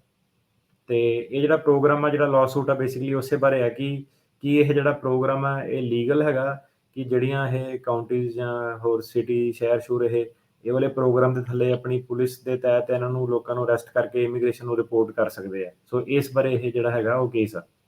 ਸੋ ਇਹ ਬੀਬੀ ਆਪ ਪੀੜਤ ਸੀਗੀ, ਇਹਦੇ ਤੇ ਜਿਹੜਾ ਉਹ ਖਤਰਾ ਸੀਗਾ ਤੇ ਪਰ ਇਸੇ ਨੂੰ ਗ੍ਰਿਫਤਾਰ ਕਰ ਲਿਆ ਗਿਆ। ਹਾਂਜੀ, ਇੱਥੇ ਹੀ ਅਟੈਕ ਹੋ ਰਿਹਾ ਸੀਗਾ, ਇਹਨੇ 911 ਨੂੰ ਹੈਲਪ ਕਰਨ ਲਈ ਕਾਲ ਕੀਤੀ ਤੇ ਇਹਨੂੰ ਹੀ ਆ ਕੇ ਉਹਨਾਂ ਨੇ ਗ੍ਰਿਫਤਾਰ ਕਰ ਲਿਆ ਕਿਉਂਕਿ ਇਹ ਕੱਚੀ ਸੀਗੀ। ਕੱਚੀ ਸੀਗੀ। ਸੋ ਆਈ ਥਿੰਕ ਇਦਾਂ ਦੀਆਂ ਆਪਾਂ ਬਹੁਤ ਸਾਰੀਆਂ ਉਸ ਟਾਈਮ ਦੇ ਉੱਤੇ ਰਿਪੋਰਟਾਂ ਸੁਣੀਆਂ ਸੀਗੀਆਂ। ਕਈ ਜਿਹੜੇ ਪੁਲਿਸ ਡਿਪਾਰਟਮੈਂਟ, ਲਾ ਐਨਫੋਰਸਮੈਂਟ ਵਾਲੇ ਕਹਿੰਦੇ ਸੀਗੇ ਵੀ ਬਹੁਤ ਸਾਰੇ ਜਿਹੜੇ ਕ੍ਰਾਈਮ ਆ ਇਸੇ ਕਰਕੇ ਅਨਰਿਪੋਰਟਡ ਜਿਹੜੇ ਉਹ ਜਾ ਰਹੇ ਨੇ, ਵੀ ਉਹਨਾਂ ਨੂੰ ਇਹ ਡਰ ਆ ਵੀ ਜੇ ਪੁਲਿਸ ਉੱਥੇ ਆਈ, ਐਸੀ ਸ਼ਿਕਾਇਤ ਕੀਤੀ ਤੇ ਦੂਜੇ ਨੂੰ ਤਾਂ ਕੀ ਹੋਣਾ, ਸਾਨੂੰ ਹੀ ਫੜ ਕੇ ਨਾਲ ਲੈ ਜਾਵੇ। ਹੁਣ ਇਹ ਪ੍ਰੋਗਰਾਮ ਦੇ ਬਾਰੇ ਵੀ ਇਸ ਦੇ ਬਾਰੇ ਜਿਹੜੀ ਉਹ ਦੱਸ ਦਿਓ, ਜਿਹੜਾ 287 ਜੀ ਪ੍ਰੋਗਰਾਮ ਆ, ਕੀ ਹੈਗਾ ਇਸ ਦੇ ਵਿੱਚ? ਜੀ, ਸੋ ਜਦੋਂ ਟਰੰਪ ਆਇਆ ਸੀਗਾ, ਉਹਨੇ ਸਭ ਤੋਂ ਪਹਿਲਾਂ ਐਗਜ਼ੈਕਟਿਵ ਆਰਡਰ ਇਹੀ ਦਿੱਤਾ ਸੀਗਾ, ਜਿੱਦਾਂ ਬਾਈਡਨ ਨੇ ਦਿੱਤਾ ਕਿ ਇਮੀਗ੍ਰੇਸ਼ਨ ਨੂੰ ਉਹ ਕਰਨਾ। ਉਹਦਾ ਆਉਂਦੇ ਹੀ ਪਹਿਲਾ ਐਗਜ਼ੈਕਟਿਵ ਆਰਡਰ ਇਹ ਸੀਗਾ ਕਿ ਆਪਾਂ ਜਿਹੜੀ ਇਮੀਗ੍ਰੇਸ਼ਨ ਨੂੰ, ਇਮੀਗ੍ਰੈਂਟਸ ਨੂੰ ਟੰਗਣਾ, ਜਿਹੜੇ ਇਲੀਗਲੀ ਆਉਂਦੇ ਆ, ਸਪੈਸ਼ਲੀ ਲਾਅ ਵਾਇਓਲੇਟ ਕਰਦੇ ਆ। ਤੇ ਇਹਨਾਂ ਨੇ ਟਰੰਪ ਨੇ ਇਹ ਮੇਕ ਕਲੀਅਰ ਕੀਤਾ ਸੀਗਾ ਕਿ ਸਾਨੂੰ ਨਾ, ਆਪਾਂ ਇਕੱਲੇ ਨਹੀਂ ਇਹ ਕਰ ਸਕਦੇ, ਸਾਨੂੰ ਜਿਹੜੀ ਲੋਕਲ ਲਾਅ ਇਨਫੋਰਸਮੈਂਟ ਹੈਗੀ ਆ, ਸਾਨੂੰ ਉਹਦੀ ਹੈਲਪ ਚਾਹੀਦੀ ਆ। ਤੇ ਉਹ ਸਾਡੀ ਜਿਹੜੀ ਡਿਪੂਟੇਸ਼ਨ ਮਸ਼ੀਨਰੀ ਆ, ਉਹਨੂੰ ਜੁਆਇਨ ਕਰੇ ਤੇ ਸਾਡੀ ਹੈਲਪ ਕਰੇ। ਤੇ ਜਦੋਂ ਇਹਨੇ ਇਦਾਂ ਦਾ ਆਰਡਰ ਪਾਸ ਕੀਤਾ, ਤੇ ਨੌਕਸ ਕਾਊਂਟੀ ਟੈਨੇਸੀ ਦੇ ਜਿਹੜਾ ਸ਼ੈਰਿਫ ਸੀਗਾ ਜੇ ਜੌਨਸ, ਉਹ ਪਹਿਲਾਂ ਵੀ ਬੜਾ ਮਸ਼ਹੂਰ ਸੀਗਾ ਵਾਇਓਲੇਸ਼ਨ ਵਗੈਰਾ, ਜਿੱਦਾਂ ਦਾ ਵੀ, ਚਲੋ ਕਿਸੇ ਦੇ ਕਰੈਕਟਰ ਬਾਰੇ ਤਾਂ ਕੁਝ ਕਿਹਾ ਨਹੀਂ ਜਾ ਸਕਦਾ ਇੱਥੇ, ਜੀ। ਰੇਡੀਓ ਸ਼ੋਅ ਆ। ਪਰ ਉਹਦੇ ਜਿਹੜੇ ਕਹਿ ਲਓ ਕਿ ਆਪਾਂ ਨੂੰ ਪੜ੍ਹਨ 'ਚ ਜਿੰਨਾ ਕੁ ਮਿਲਿਆ, ਉਹ ਕਹਿੰਦੇ ਕਿ ਉਹਨੇ ਬਿਲਕੁਲ ਵੀ 1 ਮਿੰਟ ਵੀ ਖਰਾਬ ਨਹੀਂ ਕੀਤਾ। ਉਹ ਕਹਿੰਦਾ ਕੋਈ ਨਹੀਂ, ਮੈਂ ਜਿਹੜਾ ਪ੍ਰੋਗਰਾਮ ਆ 287 ਜੀ, ਇਹ ਪ੍ਰੋਗਰਾਮ ਥੱਲੇ ਉਹਨੇ ਸਾਈਨ ਅਪ ਕਰ ਲਿਆ, ਐਗਰੀਮੈਂਟ ਬਣਾ ਲਈ। ਤੇ ਉਹਨੇ ਕਿਹਾ ਕਿ ਆਪਾਂ ਤੁਹਾਨੂੰ ਜਿਹੜਾ ਪੂਰਾ ਇਨਫਰਾਸਟ੍ਰਕਚਰ ਜਿਹੜਾ ਆਪਣਾ ਤੁਹਾਨੂੰ ਪ੍ਰੋਵਾਈਡ ਕਰਾਂਗੇ। ਤੇ ਟਰੰਪ ਐਡਮਿਨਿਸਟ੍ਰੇਸ਼ਨ ਨੇ ਉਹਦੀ ਜਿਹੜੀ ਐਪਲੀਕੇਸ਼ਨ ਉਹਨੂੰ ਅਪਰੂਵ ਕਰਤਾ। ਸੋ ਇਹ ਜਿਹੜਾ 287 ਜੀ ਪ੍ਰੋਗਰਾਮ ਹੈਗਾ, ਇਹਦੇ ਥੱਲੇ ਕੀ ਹੈਗਾ ਕਿ ਜਿਹੜੀ ਲੋਕਲ, ਜੇ ਕੋਈ ਵੀ ਸਿਟੀ 'ਚ ਆਵੇ, ਉਹ ਆਪਣੇ ਲੋਕਲ ਲਾਅ ਇਨਫੋਰਸਮੈਂਟ ਜਿਹੜੀ ਹੈਗੀ ਆ, ਫੈਡਰਲ ਗਵਰਨਮੈਂਟ ਨਾਲ ਕੋਲੈਬੋਰੇਟ ਕਰ ਸਕਦੀ ਆ, ਜਿਹਦੇ ਵਿੱਚ ਕਿ ਜਿਹੜੇ ਵੀ ਇਹ ਜਿਹੜੇ ਲੋਕਲ ਪੁਲਿਸ ਆਫਿਸਰ ਆ, ਉਹਨਾਂ ਨੂੰ ਉਹ ਡਿਪਟਾਈਜ਼ ਕਰ ਦਿੰਦੇ ਨੇ ਤੇ ਉਹਨਾਂ ਨੂੰ ਇੱਕ ਪਾਵਰ ਦੇ ਦਿੰਦੇ ਨੇ ਕਿ ਜਿੱਦਾਂ as a local law enforcement immigration agent, ਮਤਲਬ ਕਿ ਉਹ ਕਾਈਂਡ ਆਫ ਲਾਈਕ ਆਈਸ ਵਾਲਾ ਕੰਮ ਕਰ ਸਕਦੇ ਆ, ਜਿਹਨਾਂ ਨੂੰ ਪਤਾ ਲੱਗੇ ਕਿ ਇੱਥੇ ਕੱਚੇ ਲੋਕੀ ਰਹਿੰਦੇ ਆ। ਤੇ ਜਿਹੜਾ ਸ਼ੈਰਿਫ ਜੇ ਜੌਨ ਸੀਗਾ, ਉਹਨੂੰ ਪਹਿਲਾਂ ਹੀ ਕਾਫੀ ਪ੍ਰੋਬਲਮੈਟਿਕ ਰੈਕਡ ਸੀਗਾ, ਸਿਵਲ ਰਾਈਟ ਵਾਇਓਲੇਸ਼ਨ ਦੇ ਐਲੀਗੇਸ਼ਨ ਕਾਫੀ ਪਹਿਲਾਂ ਹੀ ਸੀਗੇ ਇਹਦੇ ਉੱਤੇ, ਕਿ ਇਹਨਾਂ ਨੇ ਆਪਣੇ ਨੌਕਸ ਕਾਊਂਟੀ ਦੇ ਵਿੱਚ ਇਮੀਗ੍ਰੈਂਟਸ ਨੂੰ ਚੱਕ ਕੇ ਇਮੀਗ੍ਰੈਂਟਸ ਪੂਰੇ ਓਵਰ ਕਰਾਊਡ ਕਰਤੇ ਸੀ, ਭਰਤੀਆਂ ਸੀਗੀਆਂ ਜੇਲ੍ਹਾਂ ਇਸੇ ਪ੍ਰੋਗਰਾਮ ਦੇ ਥੱਲੇ। ਤੇ ਬੇਸਿਕਲੀ ਜਿਹੜੀ ਫਿਰ ਨੌਕਸ ਕਾਊਂਟੀ ਸੀਗੀ, ਕਾਈਂਡ ਆਫ ਇੱਕ ਤਰ੍ਹਾਂ ਫੈਡਰਲ, ਤੁਸੀਂ ਕਹ ਲਓ, ਇਮੀਗ੍ਰੇਸ਼ਨ ਇਨਫੋਰਸਮੈਂਟ ਏਜੰਸੀ ਬਣ ਗਈ ਹੈ ਨਾ, ਜਦੋਂ ਤੁਸੀਂ ਇਦਾਂ ਦੇ ਕੰਮ ਕਰਨ ਲੱਗ ਪੈਂਦੇ ਹੋ। ਤੇ ਕਾਫੀ ਵਿਰੋਧ ਹੋਇਆ। ਉਹ ਕਹਿੰਦੇ ਕਿ ਜਿਹੜੀ ਲੋਕਲ ਫੈਮਲੀਜ਼ ਆ, ਇਮੀਗ੍ਰੈਂਟ ਫੈਮਲੀਜ਼, ਇਹਨਾਂ ਲਈ ਇਹ ਸਹੀ ਨਹੀਂ ਹੈਗਾ, ਕਿਉਂਕਿ ਉਹਨਾਂ ਨੂੰ ਇੱਕ ਡਰ ਜਿਹਾ ਲੱਗਾ ਰਹੂਗਾ ਕਿ ਲੋਕਲ ਇਨਫੋਰਸਮੈਂਟ ਨੂੰ ਹੁਣ ਆਪਾਂ ਕਾਲ ਨਹੀਂ ਕਰ ਸਕਦੇ, ਤੇ ਇਹਨਾਂ ਨੇ ਸਾਨੂੰ ਆ ਕੇ ਫੜ ਲੈਣਾ, ਸਾਨੂੰ ਰਿਪੋਰਟ ਕਰ ਦੇਣਾ। ਤੇ ਸਪੈਸ਼ਲੀ ਇਹਨਾਂ ਕੋਲ, ਕਿਉਂਕਿ ਹੁਣ ਤੁਸੀਂ ਫੈਡਰਲ ਹੀਅਰਿੰਗ ਇਹਨਾਂ ਨੂੰ ਦੇਤੀ ਡਿਟੈਂਸ਼ਨ ਪਾਵਰ, ਤੇ ਇੱਕ ਤਰ੍ਹਾਂ ਕਹਿ ਲਓ ਇਹ ਫੜ ਕੇ ਤੁਹਾਨੂੰ ਡੀਪੋਟੇਸ਼ਨ ਪ੍ਰੋਸੀਡਿੰਗ ਵਾਲੀ ਧੱਕ ਰਹੇ ਆ। ਸੋ ਇਹ ਜਿਹੜਾ ਪ੍ਰੋਗਰਾਮ ਸੀਗਾ, ਬੇਸਿਕਲੀ ਇਹ ਸੀਗਾ। ਜੀ। ਸੋ ਹੁਣ ਕੇਸ ਕੀ ਹੈ ਇਸ ਦੇ ਵਿੱਚ? ਜਿਹੜੀ ਬੀਬੀ ਨੂੰ ਉਹਨਾਂ ਨੇ ਹਿਰਾਸਤ 'ਚ ਲੈ ਲਿਆ ਸੀ, ਡਿਟੇਨ ਕਰਕੇ ਰੱਖਿਆ ਸੀ, ਉਹਨੇ ਹੁਣ ਕੀ ਕੇਸ ਕੀਤਾ ਹੋਇਆ? ਜੀ, ਸੋ ਇਹ 30 ਸਾਲ ਦੀ ਸੀਗੀ, ਤੇ ਜਦੋਂ ਇਹ ਜੇਲ੍ਹ ਦੇ ਵਿੱਚ ਸੀਗੀ, ਇਹਨੂੰ ਇਸੇ ਪ੍ਰੋਗਰਾਮ ਥੱਲੇ ਫੜ ਲਿਆ। ਜਦੋਂ ਇਹ ਜੇਲ੍ਹ 'ਚ ਚਲੀ ਗਈ, ਤੇ ਇਹਨੂੰ ਅਟਰਨੀ ਨੂੰ ਰਾਈਟ ਨਹੀਂ ਮਿਲਿਆ। ਹੁਣ ਇਮੀਗ੍ਰੇਸ਼ਨ ਅਟਰਨੀ ਨੂੰ ਉਹਨਾਂ ਨੇ, ਹੁਣ ਜਿੱਦਾਂ ਤੁਹਾਨੂੰ ਪਤਾ ਹੀ ਆ, ਪੁਲਿਸ ਵਾਲੇ ਹੁੰਦੇ ਆ, ਉਹਨਾਂ ਨੇ ਕੋਈ ਇੱਦਾਂ ਦਾ ਕਹਿਣਾ ਨਹੀਂ ਕਿ ਤੂੰ ਆਪਣੇ ਇਮੀਗ੍ਰੇਸ਼ਨ ਲਾਇਰ ਨੂੰ ਕਾਲ ਕਰ ਲਾ। ਤੇ ਫਿਰ ਇਹਨੂੰ ਇਹੀ ਜਿਹੜਾ 287 ਜੀ ਸਿਸਟਮ ਥੱਲੇ ਪ੍ਰੋਸੈਸ ਕਰ ਲਿਆ। ਬੱਚਿਆਂ ਤੋਂ ਇਹ ਅਲੱਗ ਹੋ ਗਈ, ਤੇ ਜਦ ਤੱਕ ਇਹਦੀ ਫਿਰ ਕੋਰਟ ਡੇਟ ਨਹੀਂ ਆਈ, ਤੇ ਸਾਰਾ ਜਿਹੜਾ ਟਾਈਮ ਸੀਗਾ ਤਕਰੀਬਨ, ਫਿਰ ਤੁਹਾਨੂੰ ਪਤਾ ਡਿਟੈਂਸ਼ਨ ਫੈਸਿਲਿਟੀ 'ਚ ਵੀ ਇੱਕ ਫੈਸਿਲਿਟੀ ਤੋਂ ਦੂਜੀ ਫੈਸਿਲਿਟੀ 'ਚ ਮੂਵ ਕਰ ਦਿੰਦੇ ਨੇ। ਸੋ ਇਹ ਲੁਜ਼ੀਆਨਾ ਫੈਸਿਲਿਟੀ 'ਚ ਇਹਨੂੰ ਰੱਖਿਆ, ਕਾਫੀ ਇਹਨੂੰ ਟਰਾਮਾ ਹੋਇਆ ਮੈਂਟਲੀ। ਤੇ ਜਿਹੜਾ ਇਵੈਂਚੁਅਲੀ ਕੀ ਸੀਗਾ ਕਿ ਨੌਕਸ ਕਾਊਂਟੀ ਦਾ ਜਿਹੜਾ ਡਿਸਟ੍ਰਿਕਟ ਅਟਰਨੀ ਸੀਗਾ, ਦੇਖੋ ਉਹਨਾਂ ਨੇ ਜਿਹੜੇ ਚਾਰजेस ਵੀ ਸੀਗੇ ਕ੍ਰਿਮੀਨਲ, ਇਵੈਂਚੁਅਲੀ ਇਹਦੇ ਖਿਲਾਫ ਉਹਨਾਂ ਨੇ ਡਿਸਮਿਸ ਕਰਤੇ, ਕਿਉਂਕਿ ਸੀਗਾ ਨਹੀਂ ਕੁਛ, ਧੱਕੇ ਨਾਲ ਨਜਾਇਜ਼ ਹੀ ਜਿੱਦਾਂ ਫੜਿਆ ਸੀਗਾ।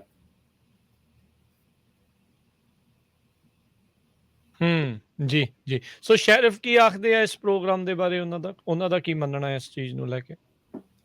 ਤੁਹਾਨੂੰ ਪਤਾ ਹੀ ਹੈ, ਸ਼ੈਰਿਫ ਵੀ ਜਿੱਦਾਂ ਪੋਲੀਟੀਕਲ ਕਾਈਂਡ ਆਫ ਪੋਸਟ ਹੁੰਦੀ ਹੈ ਨਾ, ਉਹੀ ਬੰਦਾ ਜੀ। ਬਣਦਾ ਜਿਹੜਾ ਜਿੱਦਾਂ ਦੀ ਲੋਕਲ ਕਮਿਊਨਿਟੀ ਉਦਾਂ ਦਾ ਉਹ ਸ਼ੈਰਿਫ ਡਿਜ਼ਰਵ ਕਰਦੇ ਆ।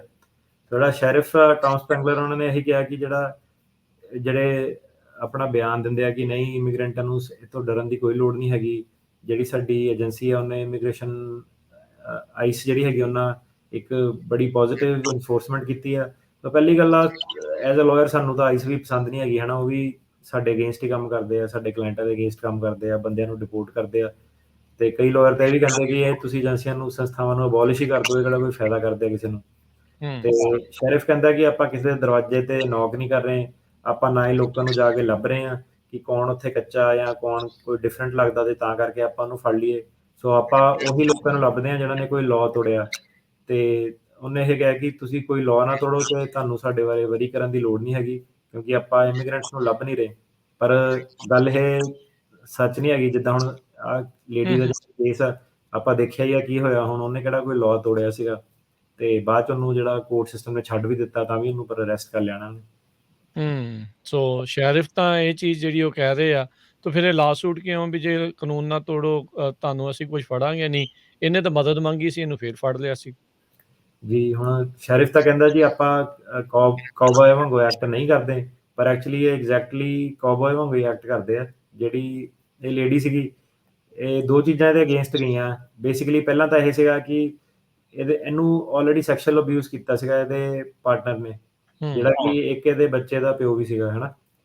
ਤੇ ਕਾਫ਼ੀ ਰਿਪੋਰਟ ਸਾਡੇ ਕੋਲ ਆਲਰੇਡੀ ਹੈਗੀਆਂ, ਯੂਨਾਈਟਿਡ ਨੇਸ਼ਨਸ ਵੱਲੋਂ ਕਾਫ਼ੀ ਰਿਪੋਰਟ ਆ ਕਿ ਪੈਂਡੇਮਿਕ ਦੇ ਵਿੱਚ ਕਿਉਂਕਿ ਲੋਕੀ ਬੰਦ ਘਰਾਂ 'ਚ ਰਹਿੰਦੇ ਨੇ, ਵੂਮਨ ਦੇ ਉੱਤੇ ਜਿਹੜਾ ਡੋਮੈਸਟਿਕ ਵਾਇਲੈਂਸ ਸੀਗਾ, ਉਹਦੇ ਜਿਹੜੇ ਅੰਕੜੇ ਆ ਉਹ ਬਹੁਤ ਜ਼ਿਆਦਾ ਸਿਗਨੀਫੀਕੈਂਟਲੀ ਵੱਧ ਗਏ ਆ।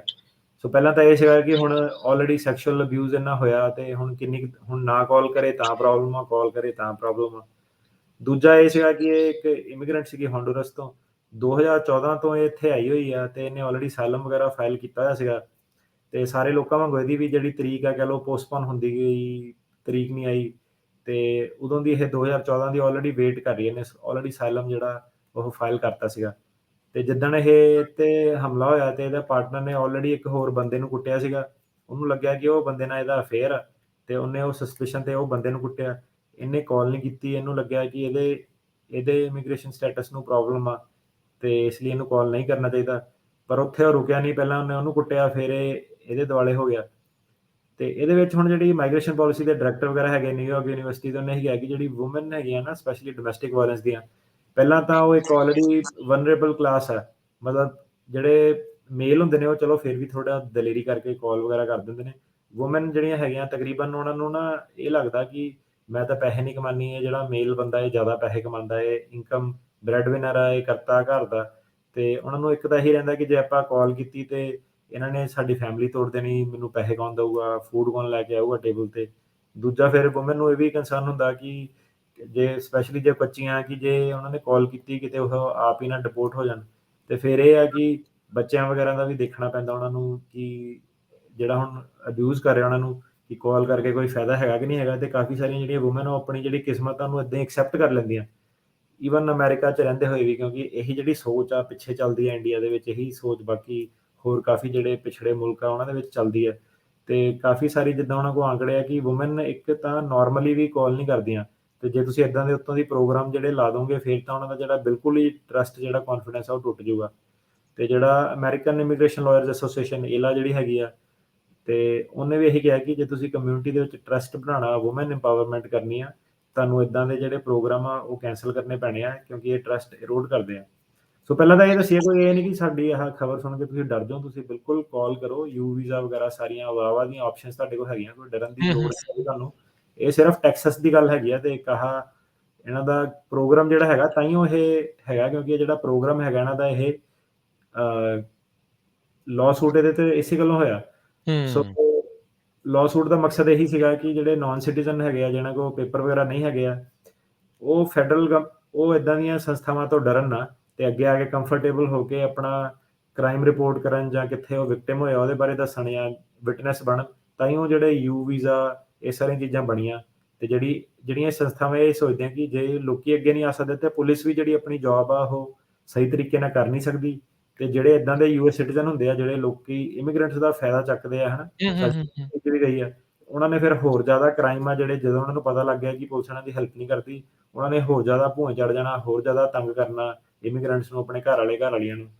ਤੇ ਜਿਹੜੀ ਨੌਕਸ ਕਾਉਂਟੀ ਆ, ਇਹ ਇਦਾਂ ਦੀ ਇੱਕ ਤਰ੍ਹਾਂ ਕਹਿ ਲਓ ਕਿ ਇੱਕ ਮੋਰਲ ਪੁਲਿਸ ਐਕਟ ਕਰ ਰਹੀ ਆ, ਜਿਹੜੀ ਕਿ ਲੋਕਾਂ ਨੂੰ, ਜਿਹੜੇ ਕੱਚੇ ਆ, ਉਹਨਾਂ ਨੂੰ ਇੱਕ ਜੇਲ੍ਹ ਟਾਈਪ ਮਾਡਲ ਇਹਨਾਂ ਨੇ ਡਿਜ਼ਾਈਨ ਕਰਤਾ ਕਿ ਹੁਣ ਲੋਕੀ ਕਾਲ ਜ਼ਿਆਦਾ ਡਰਦੇ ਮਾਰੇ ਕਾਲ ਨਾ ਕਰਨ।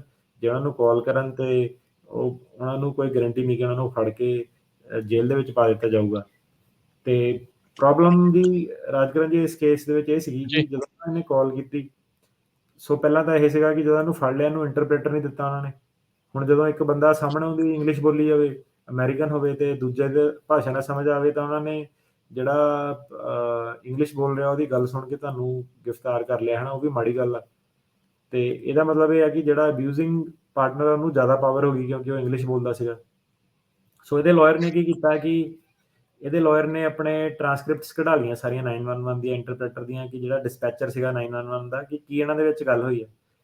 ਸੋ ਜਦੋਂ ਇਹਨੇ 911 ਕਾਲ ਕੀਤੀ ਤੇ ਡਿਸਪੈਚਰ ਨੇ ਆਪਣਾ ਇੰਟਰਪ੍ਰੀਟਰ ਲਾਈਨ ਦੇ ਵਿੱਚ ਲਿਆ ਤੇ ਉਹਨੇ ਫਿਰ ਉਹਨਾਂ ਦੀ ਜਿਹੜੇ ਬਿਆਨ ਸੀਗੇ ਉਦੋਂ ਪੁਲਿਸ ਨਾਲ, ਉਹ ਇਹ ਸੀਗੇ ਕਿ ਉਹਨੇ ਆਪਣਾ ਵਾਕਿਆ ਐਕਸਪਲੇਨ ਕੀਤਾ ਕਿ ਜਿਹੜਾ ਬॉयਫ੍ਰੈਂਡ ਸੀਗਾ, ਉਹਨੇ ਅੰਦਰ ਆਇਆ, ਉਹਦੀ ਬਾਂਹ ਮਰੋੜਨ ਦੀ ਕੋਸ਼ਿਸ਼ ਕੀਤੀ, ਭੱਜ ਗਈ ਉਹ ਬੱਚਿਆਂ ਨੂੰ ਲੈ ਕੇ ਦੂਜੇ ਕਮਰੇ 'ਚ, ਦਰਵਾਜ਼ਾ ਉਹਨੇ ਲਾ ਲਿਆ ਅੰਦਰੋਂ, ਤੇ ਉੱਥੇ ਜਾ ਕੇ ਉਹਨੇ ਕਾਪਸ ਨੂੰ ਕਾਲ ਕੀਤਾ। ਤੇ ਜਿਹੜਾ ਡਿਸਪੈਚਰ ਨੂੰ ਉਹਨੇ ਇਹ ਦੱਸਿਆ ਕਿ ਜਿਹੜਾ ਆਹ ਪਾਰਟਨਰ ਇਹਦਾ ਅਬਿਊਜ਼ ਕਰ ਰਿਹਾ ਸੀਗਾ, ਉਹ ਕੋਲ 2 ਪਿਸਤੌਲਾਂ ਵੀ ਹੈਗੀਆਂ, ਤੇ ਪਿੱਛੋਂ ਦੀ ਉਹ ਕਾਫੀ ਜ਼ਿਆਦਾ ਚੀਕ ਰਿਹਾ ਸੀਗਾ, ਗਾਲਾਂ-ਗੂਲਾਂ ਉਹਨੂੰ ਕੱਢ ਰਿਹਾ ਸੀਗਾ। ਸੋ ਡਿਸਪੈਚਰ ਨੇ, ਆਪਰੇਟਰ ਨੇ ਉਹਨੂੰ ਪੁੱਛਿਆ ਕਿ ਇਹ ਉਹੀ ਬੰਦਾ ਬॉयਫ੍ਰੈਂਡ ਤੇਰਾ? ਉਹ ਕਹਿੰਦੀ ਹਾਂ, ਤੇ ਉਹਨਾਂ ਨੂੰ ਸੁਣ ਰਿਹਾ ਸੀਗਾ। ਫਿਰ ਉਹਨਾਂ ਨੇ ਪੁੱਛਿਆ ਇਹਨੂੰ ਕਿ ਤੇਰੇ ਬੱਚਿਆਂ ਨੂੰ ਤਾਂ ਨਹੀਂ ਕਿਸੇ ਨੂੰ ਉਹਨੇ ਹਰਟ ਕੀਤਾ? ਇਹ ਕਹਿੰਦੀ ਕਿ ਨਹੀਂ, ਮੇਰੇ ਬੱਚਿਆਂ ਨੂੰ ਨਹੀਂ ਉਹਨੇ ਹਰਟ ਕੀਤਾ, ਪਰ ਮੈਨੂੰ ਹਰਟ ਕੀਤਾ, ਤੇ ਇਸ ਤੋਂ ਪਹਿਲਾਂ ਉਹਨਾਂ ਨੇ ਮੇਰੇ ਬੱਚਿਆਂ ਨੂੰ ਵੀ ਉਹਨੇ ਹਰਟ ਕੀਤਾ। ਤੇ ਜਿਹੜਾ ਆਪਰੇਟਰ ਸੀਗਾ 911 ਦਾ, ਉਹਨੇ ਜਿਹੜਾ ਟਰਾਂਸਲੇਟਰ ਸੀਗਾ, ਉਹਨੇ ਟਰਾਂਸਲੇਟਰ ਨੂੰ, ਆਪਰੇਟਰ ਨੇ ਟਰਾਂਸਲੇਟਰ ਨੂੰ ਇਹ ਕਿਹਾ ਕਿ ਇਹ ਬਹੁਤ ਇੰਪੋਰਟੈਂਟ ਆ, ਜਦੋਂ ਆਫਿਸਰ ਆਊਗੇ ਤੂੰ ਉਹਨਾਂ ਨੂੰ ਆਪਣੀ ਇਹ ਜਿਹੜੀ ਗੱਲ ਦੱਸਣੀ ਆ, ਤੇ ਉਹ ਤੇਰੀ ਮਦਦ ਕਰਨ ਲਈ ਆਊਗੇ। ਤੇ ਆਪਰੇਟਰ ਤੇ ਜਿਹੜਾ ਡਿਸਪੈਚਰ ਸੀਗਾ, ਉਹਨਾਂ ਦੀ ਆਪਸ 'ਚ ਗੱਲ ਵੀ ਜਿਹੜੀ ਸੀਗੀ 911 ਕਾਲ ਤੇ ਉਹ ਰਿਕਾਰਡ ਹੋਈ, ਕਿ ਉਹ ਆਪਸ 'ਚ ਗੱਲ ਕਰ ਰਹੇ ਸੀ ਕਿ ਸ਼ੁਕਰ ਆ ਪੁਲਿਸ ਉੱਥੇ ਪਹੁੰਚ ਗਈ ਆ, ਤੇ ਹੁਣ ਜਿਹੜਾ ਬੰਦਾ ਪਿੱਛੇ ਰੌਲਾ ਪਾ ਰਿਹਾ, ਜਿਹਦੇ ਕੋਲ 2 ਪਿਸਤੌਲਾਂ ਤੇ ਸ਼ੋਰ ਸ਼ਰਾਬਾ ਚੱਲ ਰਿਹਾ, ਜਵਾਕ ਰੋ ਰਿਹਾ, ਇਹਨੂੰ ਇਹ ਅਰੈਸਟ ਕਰ ਲੂਗੇ। ਸੋ ਇਹ ਵੀ ਜਿਹੜਾ 911 ਦੀ ਕਾਲ ਦੇ ਵਿੱਚ ਰਿਕਾਰਡ ਸੀਗਾ। ਹੂੰ। ਪਰ ਦੇਖ ਲਓ ਹੋਇਆ ਕੀ, ਕਿ ਜਦੋਂ ਉਹ ਗਏ ਤੇ ਜਿਹੜਾ ਉਹਨਾਂ ਨੇ ਕੁੱਟਦਾ ਸੀ ਉਹਨੂੰ ਛੱਡਤਾ, ਤੇ ਜਿਹੜੀ ਕੁੱਟ ਖਾਂਦੀ ਸੀ ਉਹਨੂੰ ਜਿਹੜਾ ਉਹ ਫੜ ਜੀ, ਲਿਆ, ਤੇ ਮਸਲਾ ਜਿਹੜਾ ਆ ਕਿਤੇ ਦਾ ਪੁੱਠਾ ਵਿਚਾਰੀ ਨੂੰ ਜਿਹੜਾ ਉਹ ਪੈ ਗਿਆ। ਸੋ ਇਸੇ ਕਰਕੇ ਕਈ ਦੀ, ਜਦੋਂ ਤੁਸੀਂ ਜ਼ਿਕਰ ਕੀਤਾ ਇਹ ਗੱਲ ਦਾ, ਵੀ ਉਹ ਡਰਦੇ ਜਿਹੜੇ ਕਾਲ ਨਹੀਂ ਕਰਦੇ ਵੀ ਸਾਡੇ ਨਾਲ ਬਣੂਗਾ ਕੀ। ਸੋ ਹੁਣ ਇਹ ਡੈਮੇਜਿਸ ਵਗੈਰਾ ਮੰਗ ਰਹੀ ਹੈ, ਕੀ ਜਿਹੜਾ ਇਸ ਚੀਜ਼ ਨੂੰ ਹੈਗਾ ਹੈ ਹੁਣ ਇਸ ਦਾ? ਜੀ, ਸੋ ਇਹਨੇ ਹੁਣ 2.5 ਮਿਲੀਅਨ ਦਾ ਲਾਸੂਟ ਕੀਤਾ, ਤੇ ਲਾਸੂਟ ਆਬਵੀਅਸਲੀ ਕਿਉਂਕਿ ਇਹਦੇ ਸਿਵਲ ਰਾਈਟਸ ਦੀ ਵਾਇਓਲੇਸ਼ਨ ਹੋਈ ਹੈ। ਸੋ ਆਬਵੀਅਸਲੀ ਡੈਮੇਜਿਸ ਇਦਾਂ ਹੀ ਹੁੰਦੇ ਨੇ, ਭਾਵੇਂ ਆਪਾਂ ਜਿੱਦਾਂ ਦੇਖਿਆ ਟੈਸਲਾ ਦੇ ਖਿਲਾਫ EMPLOYEE ਨੇ ਕੀਤਾ ਸੀ, ਹੂੰ, ਜਦੋਂ ਹੂੰ, ਤੁਸੀਂ ਕੋਈ ਵੀ ਇਦਾਂ ਦੀ ਚੀਜ਼ ਕਰੋ, ਫਿਰ ਉਹ ਡੈਮੇਜਿਸ ਇੱਕ ਪਿਊਨਿਟਿਵ ਹੁੰਦੇ ਨੇ ਕਿ ਕਿਸੇ ਨੂੰ ਪਨਿਸ਼ ਕਰਨ ਵਾਲੇ, ਤੇ ਇੱਕ ਡੈਮੇਜਿਸ ਇਹ ਵੀ ਹੁੰਦੇ ਕਿ ਉਹਨਾਂ ਨੇ ਐਗਜ਼ਾਮਪਲ ਸੈੱਟ ਕਰਨੀ ਹੈ, ਐਗਜ਼ਾਮਪਲਰੀ ਡੈਮੇਜਿਸ, ਕਿ ਦੁਬਾਰਾ ਤੁਸੀਂ ਇਦਾਂ ਦੇ ਪੁੱਠੇ ਕੰਮ ਨਾ ਕਰੋ, ਹੈ ਨਾ, ਕਿ ਇਦਾਂ ਦਾ ਫਾਈਨ ਸਿਟੀ ਨੂੰ ਲਾਓ ਕਿ ਸਿਟੀ ਦੁਬਾਰਾ ਇਦਾਂ ਦੇ ਫਿਰ ਹਰਕਤਾਂ ਨਾ ਕਰਨ। ਸੋ ਸਿਗਨੀਫੀਕੈਂਸ ਇਸ ਲਾਸੂਟ ਦਾ ਫਿਰ ਇਹ ਹੈ ਕਿ ਜਦੋਂ ਹੁਣ ਇੱਕ ਜਾਣੇ ਨੇ ਆਹ ਕੀਤਾ, ਉਹ ਕਹਿੰਦੇ ਘੱਟੋ ਘੱਟ 1000 ਕੁ ਜਾਣੇ ਜਿਹੜੇ ਹੈਗੇ ਆ, ਉਹ ਇਦਾਂ ਦੀਆਂ ਚੀਜ਼ਾਂ ਉਹਨਾਂ ਨਾਲ ਪਹਿਲਾਂ ਹੋਈਆਂ ਵਾ। ਸੋ ਇੱਕ ਤਰ੍ਹਾਂ ਕਹਿ ਲਓ ਕਿ ਇੱਕ ਕਲਾਸ ਐਕਸ਼ਨ ਹੋ ਜਾਣਾ ਕਾਊਂਟੀ ਦੇ ਖਿਲਾਫ, ਤੇ ਆਪਣੇ ਵੱਲੋਂ ਤਾਂ ਲੋਕਾਂ ਨੇ ਇਦਾਂ ਦੇ ਲੋਕ, ਹੁਣ ਜਿਹੜੇ ਰਿਸਿਸਟ ਲੋਕ ਵੀ ਕਈ ਹੁੰਦੇ ਵਿੱਚ, ਉਹਨਾਂ ਨੇ ਇਦਾਂ ਦੇ ਪ੍ਰੋਗਰਾਮ ਕਰਕੇ ਸਿਟੀ ਨੂੰ, ਉਹ ਕਹਿੰਦੇ ਇੱਧਰਲੀ ਡਾਇਰੈਕਸ਼ਨ ਨੂੰ ਜਾਣਾ। ਪਰ ਹੁਣ ਜਦੋਂ ਇਦਾਂ ਦੇ ਅੱਗੇ ਲਾਸੂਟ ਆ ਗਈ, ਤੇ ਜੇ ਲਾਸੂਟ ਜਿੱਤ ਗਈ, ਸਿਟੀ ਨੂੰ ਇੱਕ ਬੰਦੇ ਪਿੱਛੇ 2.5 ਮਿਲੀਅਨ ਦਾ ਨੁਕਸਾਨ ਹੋਣਾ, ਤੇ ਤਕਰੀਬਨ ਉਹਨਾਂ ਨੇ 1000 ਲੋਕੀ ਆਇਡੈਂਟੀਫਾਈ ਕੀਤੇ ਆ। ਸੋ ਇੱਕ ਕਲਾਸ ਸੈਕਸ਼ਨ ਹੋ ਜਾਣੀ ਆ, ਤੇ ਇਦਾਂ ਦੀ ਜਿਹੜੇ ਸ਼ਹਿਰ ਆ, ਜਿਹੜੇ ਇਦਾਂ ਦੇ ਸ਼ਹਿਰ ਦੇ ਲੋਕ ਆ, ਟੈਕਸ ਪੇਅਰ ਆ, ਉਹਨਾਂ ਨੂੰ ਇਦਾਂ ਦਾ ਹੀ ਸਬਕ ਮਿਲਣਾ ਚਾਹੀਦਾ ਕਿ ਤੁਸੀਂ ਇਦਾਂ ਦੇ ਪੁੱਠੇ ਜਿਹੜੇ ਪ੍ਰੋਗਰਾਮ ਆ ਉਹ ਪਾਸ ਨਾ ਕਰੋ। ਜਿਹੜੀ ਇਮੀਗ੍ਰੇਸ਼ਨ ਆ ਉਹਨੂੰ ਤੁਸੀਂ ਆਪਣੇ ਹੱਥਾਂ ਦੇ ਵਿੱਚ ਨਾ ਲਓ। ਜਦੋਂ ਸਾਰੀ ਕੰਟਰੀ ਇੱਕ ਪਾਸੇ ਨੂੰ ਚੱਲ ਰਹੀ ਹੈ, ਕਿਸੇ ਨੇ ਯੂ ਵੀਜ਼ਾ ਬਣਾਇਆ ਕਿ ਲੋਕੀ ਅੱਗੇ ਆਉਣ, ਡੋਮੈਸਟਿਕ ਵਾਇਲੈਂਸ ਦੀ ਆਲਰੇਡੀ ਪ੍ਰੋਬਲਮ ਆ, ਹੂੰ, ਤੇ ਹੂੰ, ਹੂੰ, ਹੂੰ। ਇਹ ਡਿਜ਼ਰਵ ਕਰਦੇ ਆ ਕਿ ਇਹ ਇਦਾਂ ਦੇ 1000 ਇਹਨਾਂ ਤੇ ਲਾਸੂਟ ਹੋਣ, 2.5 ਮਿਲੀਅਨ ਸਾਰੇ ਬੰਦਿਆਂ ਨੂੰ ਮੈਂ ਕਹਿੰਦਾ ਡੈਮੇਜ ਮਿਲੇ, ਇਦਾਂ ਦੀ ਸਿਟੀ ਬੈਂਕਰਪਟ ਹੋਵੇ। ਮੈਂ ਕਿਹਾ ਇਹੀ ਡਿਜ਼ਰਵ ਕਰਦੇ ਨੇ, ਤੇ ਤੁਸੀਂ ਇਦਾਂ ਦੇ ਫਿਰ ਜਿਹੜੇ ਇਦਾਂ ਦੇ ਗਲਤ ਲੀਡਰ ਉਹਨਾਂ ਨੂੰ ਨਾ ਚੁਣੋ, ਜਿਹੜੇ ਤੁਹਾਨੂੰ ਇਦਾਂ ਦਾ ਲਾਸ ਕਰਾ ਸਕਦੇ ਆ, ਹੈ ਨਾ। ਜੀ। ਸੋ ਖਰਚਾ ਜਿਹੜਾ ਉਹ ਫਿਰ ਟੈਕਸ ਪੇਅਰ ਦੇ ਮੋਢਿਆਂ ਦੇ ਉੱਤੇ ਜਿਹੜਾ ਉਹ ਜਾ ਪੈਂਦਾ ਹੈਗਾ ਆ। ਮੈਨੂੰ ਕੁਛ ਇਸ ਚੀਜ਼ ਦੇ ਪ੍ਰਤੀ ਇੱਕ ਚੀਜ਼ ਯਾਦ ਆ ਰਹੀ ਹੈ, ਸੁਪਰੀਮ ਕੋਰਟ ਨੇ ਕਈ ਮਹੀਨੇ ਪਹਿਲਾਂ ਜਾਂ ਸਾਲ ਕੁ ਪਹਿਲਾਂ ਇੱਕ ਇਦਾਂ ਦਾ ਡਿਸੀਜਨ ਲਿਆ ਸੀਗਾ ਵੀ ਜਿਹੜਾ ਇਲੀਗਲ ਏਲੀਅਨ ਇੱਥੇ ਹੈਗਾ ਆ, ਉਹਦੇ ਕੋਈ ਬਹੁਤੇ ਰਾਈਟਸ ਨਹੀਂ ਹੈਗੇ ਵੀ ਤੁਸੀਂ ਆਹ ਵੀ ਚੀਜ਼ ਮੰਗ ਕਰੋ, ਉਹ ਵੀ ਚੀਜ਼ ਮੰਗ ਕਰੋ। ਸੋ ਫਿਰ ਇਹ ਕਿਸ ਤਰੀਕੇ ਦੇ ਨਾਲ ਇਹ ਚੀਜ਼ ਜਿਹੜੀ ਉਹ ਫਿਰ ਮੈਚ ਜਿਹੜੀ ਉਹ ਹੋ ਜਾਂਦੀ ਆ, ਇਹ ਕਿੱਦਾਂ ਜਿਹੜੀ ਇਹ ਚੀਜ਼ ਬਣਦੀ? ਇੱਕ ਪਾਸੇ ਆਪਾਂ ਨੂੰ ਉਹ ਡਿਸੀਜਨ ਜਿਹੜਾ ਉਹ ਦੇਖਣ ਨੂੰ ਮਿਲਦਾ, ਇੱਕ ਪਾਸੇ ਆਪਾਂ ਦੇਖ ਰਹੇ ਹਾਂ ਵੀ ਕਹਿੰਦੇ ਵੀ ਨਹੀਂ, ਇਹਦੀਆਂ ਸਿਵਲ ਰਾਈਟ ਵਾਇਓਲੇਸ਼ਨਸ ਹੋਈਆਂ।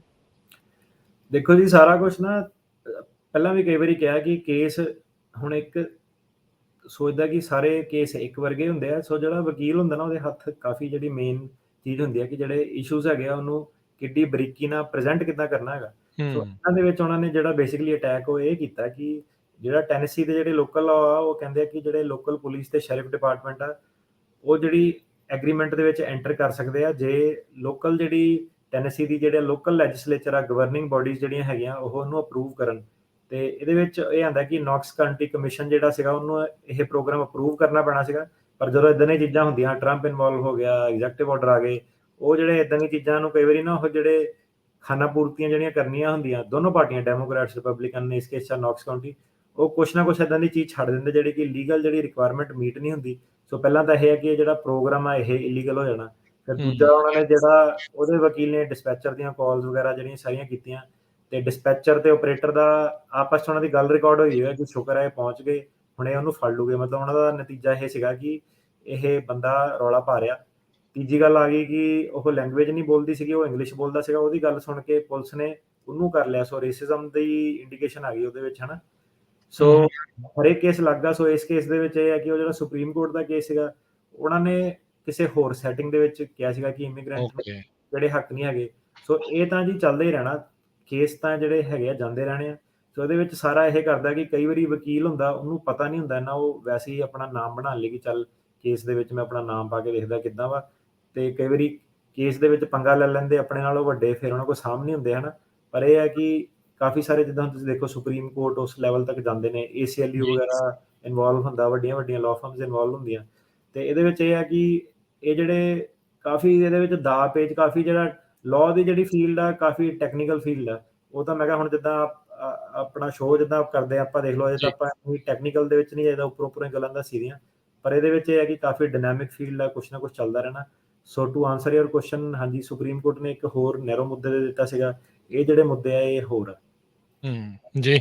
ਸੋ ਹਰ ਇੱਕ ਕੇਸ ਦਾ ਸਰਕਮਸਟੈਂਸ ਜਿਹੜੇ ਉਹ ਡਿਫਰੈਂਟ ਹੋ ਜਾਂਦੇ ਆ। ਕਈ ਵਾਰੀ ਬੈਂਚਮਾਰਕ ਕੇਸ ਜਿਹੜੇ ਉਹ ਦੇਖੇ ਜਾਂਦੇ ਨੇ। ਸੋ ਕਈ ਵਾਰੀ ਉਹਦੇ ਨਾਲ ਮਿਲਦਾ ਹੁੰਦਾ। ਸੋ ਬਹੁਤ ਕੁਛ ਆ। ਸੋ ਜਿੱਦਾਂ ਤੁਸੀਂ ਕਿਹਾ ਵੀ ਵਕੀਲ ਦੇ 8 ਬਾਗਡੋਰ ਹੁੰਦੀ ਆ। ਉਹਨੇ ਕਿੱਦਾਂ ਜਿਹੜੀਆਂ ਤਾਰਾਂ ਘੁਮਾਉਣੀਆਂ ਆ, ਕਿੱਦਾਂ ਉਹਨੇ ਕਿੱਦਾਂ ਜੋੜਨਾ, ਕਿੱਦਾਂ ਉਹਨਾਂ ਦੇ ਕਲਾਇੰਟ ਨੂੰ ਫਾਇਦਾ ਹੋਵੇ, ਉਸ ਹਿਸਾਬ ਦੇ ਨਾਲ ਜੀ। ਜਿਹੜਾ ਉਹ ਦੇਖਣਾ ਪੈਂਦਾ ਹੁੰਦਾ ਆ। ਸੋ ਅੱਜ ਦੇ ਜਿਹੜੇ 2 ਮੇਨ ਟੌਪਿਕ ਸੀਗੇ, ਮੇਨ ਜਿਹੜੇ ਇਹ ਨਿਊਜ਼ ਦੇ ਵਿੱਚ ਜਿਹੜੀਆਂ ਚੀਜ਼ਾਂ ਰਹੀਆਂ ਆ। ਇੱਕ ਚੀਜ਼ ਹੋਰ ਆ, ਲੇਬਰ ਸ਼ਾਰਟੇਜ ਦਾ ਰੌਲਾ ਆਪਾਂ ਦੇਖਦੇ ਹਾਂ ਵੀ ਸਾਰੇ ਪਾਸੇ ਹੈਗਾ ਆ। ਕਹਿੰਦੇ ਵੀ ਬਾਈਡਨ ਪ੍ਰਸ਼ਾਸਨ ਵੀ ਮੰਨਦਾ ਆ ਤੇ ਜਿਹੜੇ ਕੰਪਨੀ ਵਾਲੇ ਇਹ ਵੀ ਮੰਨਦੇ ਆ ਵੀ ਭਾਈ ਲੇਬਰ ਸ਼ਾਰਟੇਜ ਤਾਂ ਹੈਗੀ ਆ, ਤੇ ਇਮੀਗ੍ਰੇਸ਼ਨ ਦੇ ਵਿੱਚ ਜਿਹੜੇ ਇਸ ਟਾਈਮ ਇੰਨਾ ਜ਼ਿਆਦਾ ਡਿਲੇ ਆ, ਉਹ ਕਿਤੇ ਨਾ ਕਿਤੇ ਬਹੁਤ ਧੱਕਾ ਜਿਹੜਾ ਉਹ ਪਹੁੰਚਾ ਰਿਹਾ ਹੈਗਾ ਲੇਬਰ ਸ਼ਾਰਟੇਜ ਦੇ ਵਿੱਚ। ਜੀ ਬਿਲਕੁਲ, ਲੇਬਰ ਸ਼ਾਰਟੇਜ ਤਾਂ ਹੈਗੀ ਆ। ਹੁਣ ਹਰੇਕ ਬਿਜ਼ਨਸ ਹੀ ਸਟਰਗਲ ਕਰ ਰਿਹਾ ਹੈ ਨਾ, ਸਪੈਸ਼ਲੀ ਮਿਨੀਮਮ ਵੇਜ ਵਾਲੇ ਬਿਜ਼ਨਸ ਹੋ ਗਏ, ਫੂਡ ਬਿਜ਼ਨਸ ਹੋ ਗਿਆ, ਟਰੱਕਿੰਗ ਦੇ ਵਿੱਚ ਸ਼ਾਰਟੇਜ ਆ। ਇਨਫੈਕਟ ਤੁਸੀਂ ਦੇਖੋ ਉਹਨਾਂ ਦੇ, ਜੇ ਤੁਸੀਂ ਵਾਇਓਮਿੰਗ ਵਗੈਰਾ ਸਟੇਟਸ ਜਿਹੜੇ ਹੈਗੇ ਨੇ ਖਾਲੀ ਪਏ ਨੇ, ਹਨਾ, ਵਿੱਚ ਬੰਦਾ ਨਹੀਂ ਦਿਖਦਾ ਮਿਲੋ ਮੀਲ ਤੱਕ। ਤੇ ਜਗ੍ਹਾ ਤਾਂ ਇਹਨਾਂ ਕੋਲ ਬਹੁਤ ਹੈਗੀ ਹੈ। ਇਹ ਵੀ ਕੈਨੇਡਾ ਵਾਂਗੂ ਪ੍ਰੋਗਰਾਮ ਆਪਣਾ ਚਲਾ ਸਕਦੇ ਆ, ਜੇ ਇਹ ਕਹਿਣ ਕਿ ਤੁਸੀਂ ਵਾਇਓਮਿੰਗ ਜਾ ਕੇ 5 ਸਾਲ ਰਹੋ, 10 ਸਾਲ ਰਹੋ, ਤੁਹਾਨੂੰ ਇੰਨੇ ਪੁਆਇੰਟ ਮਿਲ ਜੂਗੇ। ਪਰ ਪ੍ਰੋਬਲਮ ਇਹ ਹੈ ਕਿ ਅਮਰੀਕਾ ਦਾ ਪੁਆਇੰਟ ਬੇਸ ਸਿਸਟਮ ਹੈ ਨਹੀਂਗਾ। ਕੈਨੇਡਾ ਦੇ ਵਿੱਚ ਉਹਨਾਂ ਨੂੰ ਲੋਕੀ ਚਾਹੀਦੇ ਨੇ, ਉਹ ਭੇਜਦੇ ਰਹਿੰਦੇ ਨੇ ਇੱਧਰ ਉੱਧਰ। ਉੱਥੇ ਬੰਦਾ ਪੱਕਾ ਹੋ ਜਾਂਦਾ ਸੌਖਾ। ਉੱਥੇ ਬੰਦਾ ਡਿਪਲੋਮੇ ਵਾਲੇ ਨੂੰ ਵੀ ਵੀਜ਼ਾ ਮਿਲ ਜਾਂਦਾ, LMI ਜੋ ਵੀ ਉਹਨਾਂ ਦਾ ਕਨਸੈਪਟ ਆ, ਥੋੜਾ ਸੌਖੇ ਤਰੀਕੇ ਨਾਲ ਪੱਕਾ ਹੋ ਜਾਂਦੇ ਨੇ। ਇੱਥੇ ਹੁਣ ਜਿਹੜਾ ਕਹਿ ਲਓ ਕਿ ਉਹਨਾਂ ਨੇ ਪੋਲਿਟਿਕਸ ਬਹੁਤ ਜ਼ਿਆਦਾ, ਉਹਨਾਂ ਨੇ ਗੇਮ ਬਹੁਤ ਜ਼ਿਆਦਾ ਔਖੀ ਕੀਤੀ ਹੋਈ ਹੈ। ਇੱਥੇ ਇਦਾਂ ਦਾ ਕੋਈ ਪ੍ਰੋਗਰਾਮ ਨਹੀਂ ਹੈਗਾ। ਭਾਵੇਂ ਸ਼ਾਰਟੇਜ ਵੀ ਚੱਲਦੀ ਆ, ਭਾਵੇਂ ਮਰ ਜਾਣ ਇਹ, ਇਹਨਾਂ ਨੇ ਇਮੀਗ੍ਰੈਂਟਸ ਨੂੰ ਰਾਈਟਸ ਨਹੀਂ ਇਹਨਾਂ ਨੇ ਦੇਣੇ। ਉਹ ਕਾਫੀ ਇਹਨਾਂ ਦਾ ਕਹਿ ਲਓ ਫਸੇ ਹੋਏ ਆ ਉੱਥੇ। ਲੋੜ ਵੀ ਇਹਨਾਂ ਨੂੰ ਹੈਗੀ ਆ, ਪ੍ਰੋਗਰਾਮ ਬਣਾ ਵੀ ਸਕਦੇ ਆ। ਮੈਕਸੀਕੋ ਇਹਨਾਂ ਦੇ ਨਾਲ ਪੈਂਦਾ। ਹੁਣ ਜਿੱਦਾਂ ਬਾਕੀ ਕੰਟਰੀ ਆ, ਹਾਂਗਕਾਂਗ ਵਗੈਰਾ, ਉਹਨਾਂ ਨੇ ਵੀਜ਼ੇ ਰੱਖੇ ਆ ਕਿ ਆ ਜਿਹੜੇ ਡੋਮੈਸਟਿਕ ਵਰਕਰ, ਉਹਨਾਂ ਦੇ ਲਈ ਵੀਜ਼ੇ ਆ ਕਿ ਉਹਨਾਂ ਦੇ ਵੀ 4 ਪੈਸੇ ਬਣ ਜਾਣ, ਲੋਕਾਂ ਨੂੰ ਵੀ ਸਹੂਲਤ ਹੋ ਜਾਵੇ।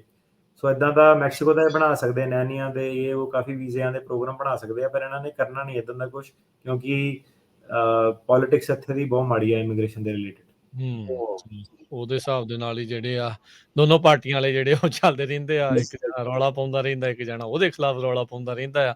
ਵਿੱਚ ਵਿਚਾਲੇ ਜਿਹੜੇ ਸਾਰੇ ਜਣੇ ਉਹ ਪਿਸਦੇ ਹੀ ਰਹਿੰਦੇ ਹੈਗੇ ਆ। ਸੋ ਦੇਖੋ ਕੀ ਬਣਦਾ ਹੈਗਾ, ਵੀ ਕੋਈ ਕਿਤੇ ਇਹਨਾਂ ਦੇ ਲਈ ਕੋਈ ਰਾਹਤ ਆਊਗੀ ਕਿ ਨਹੀਂ।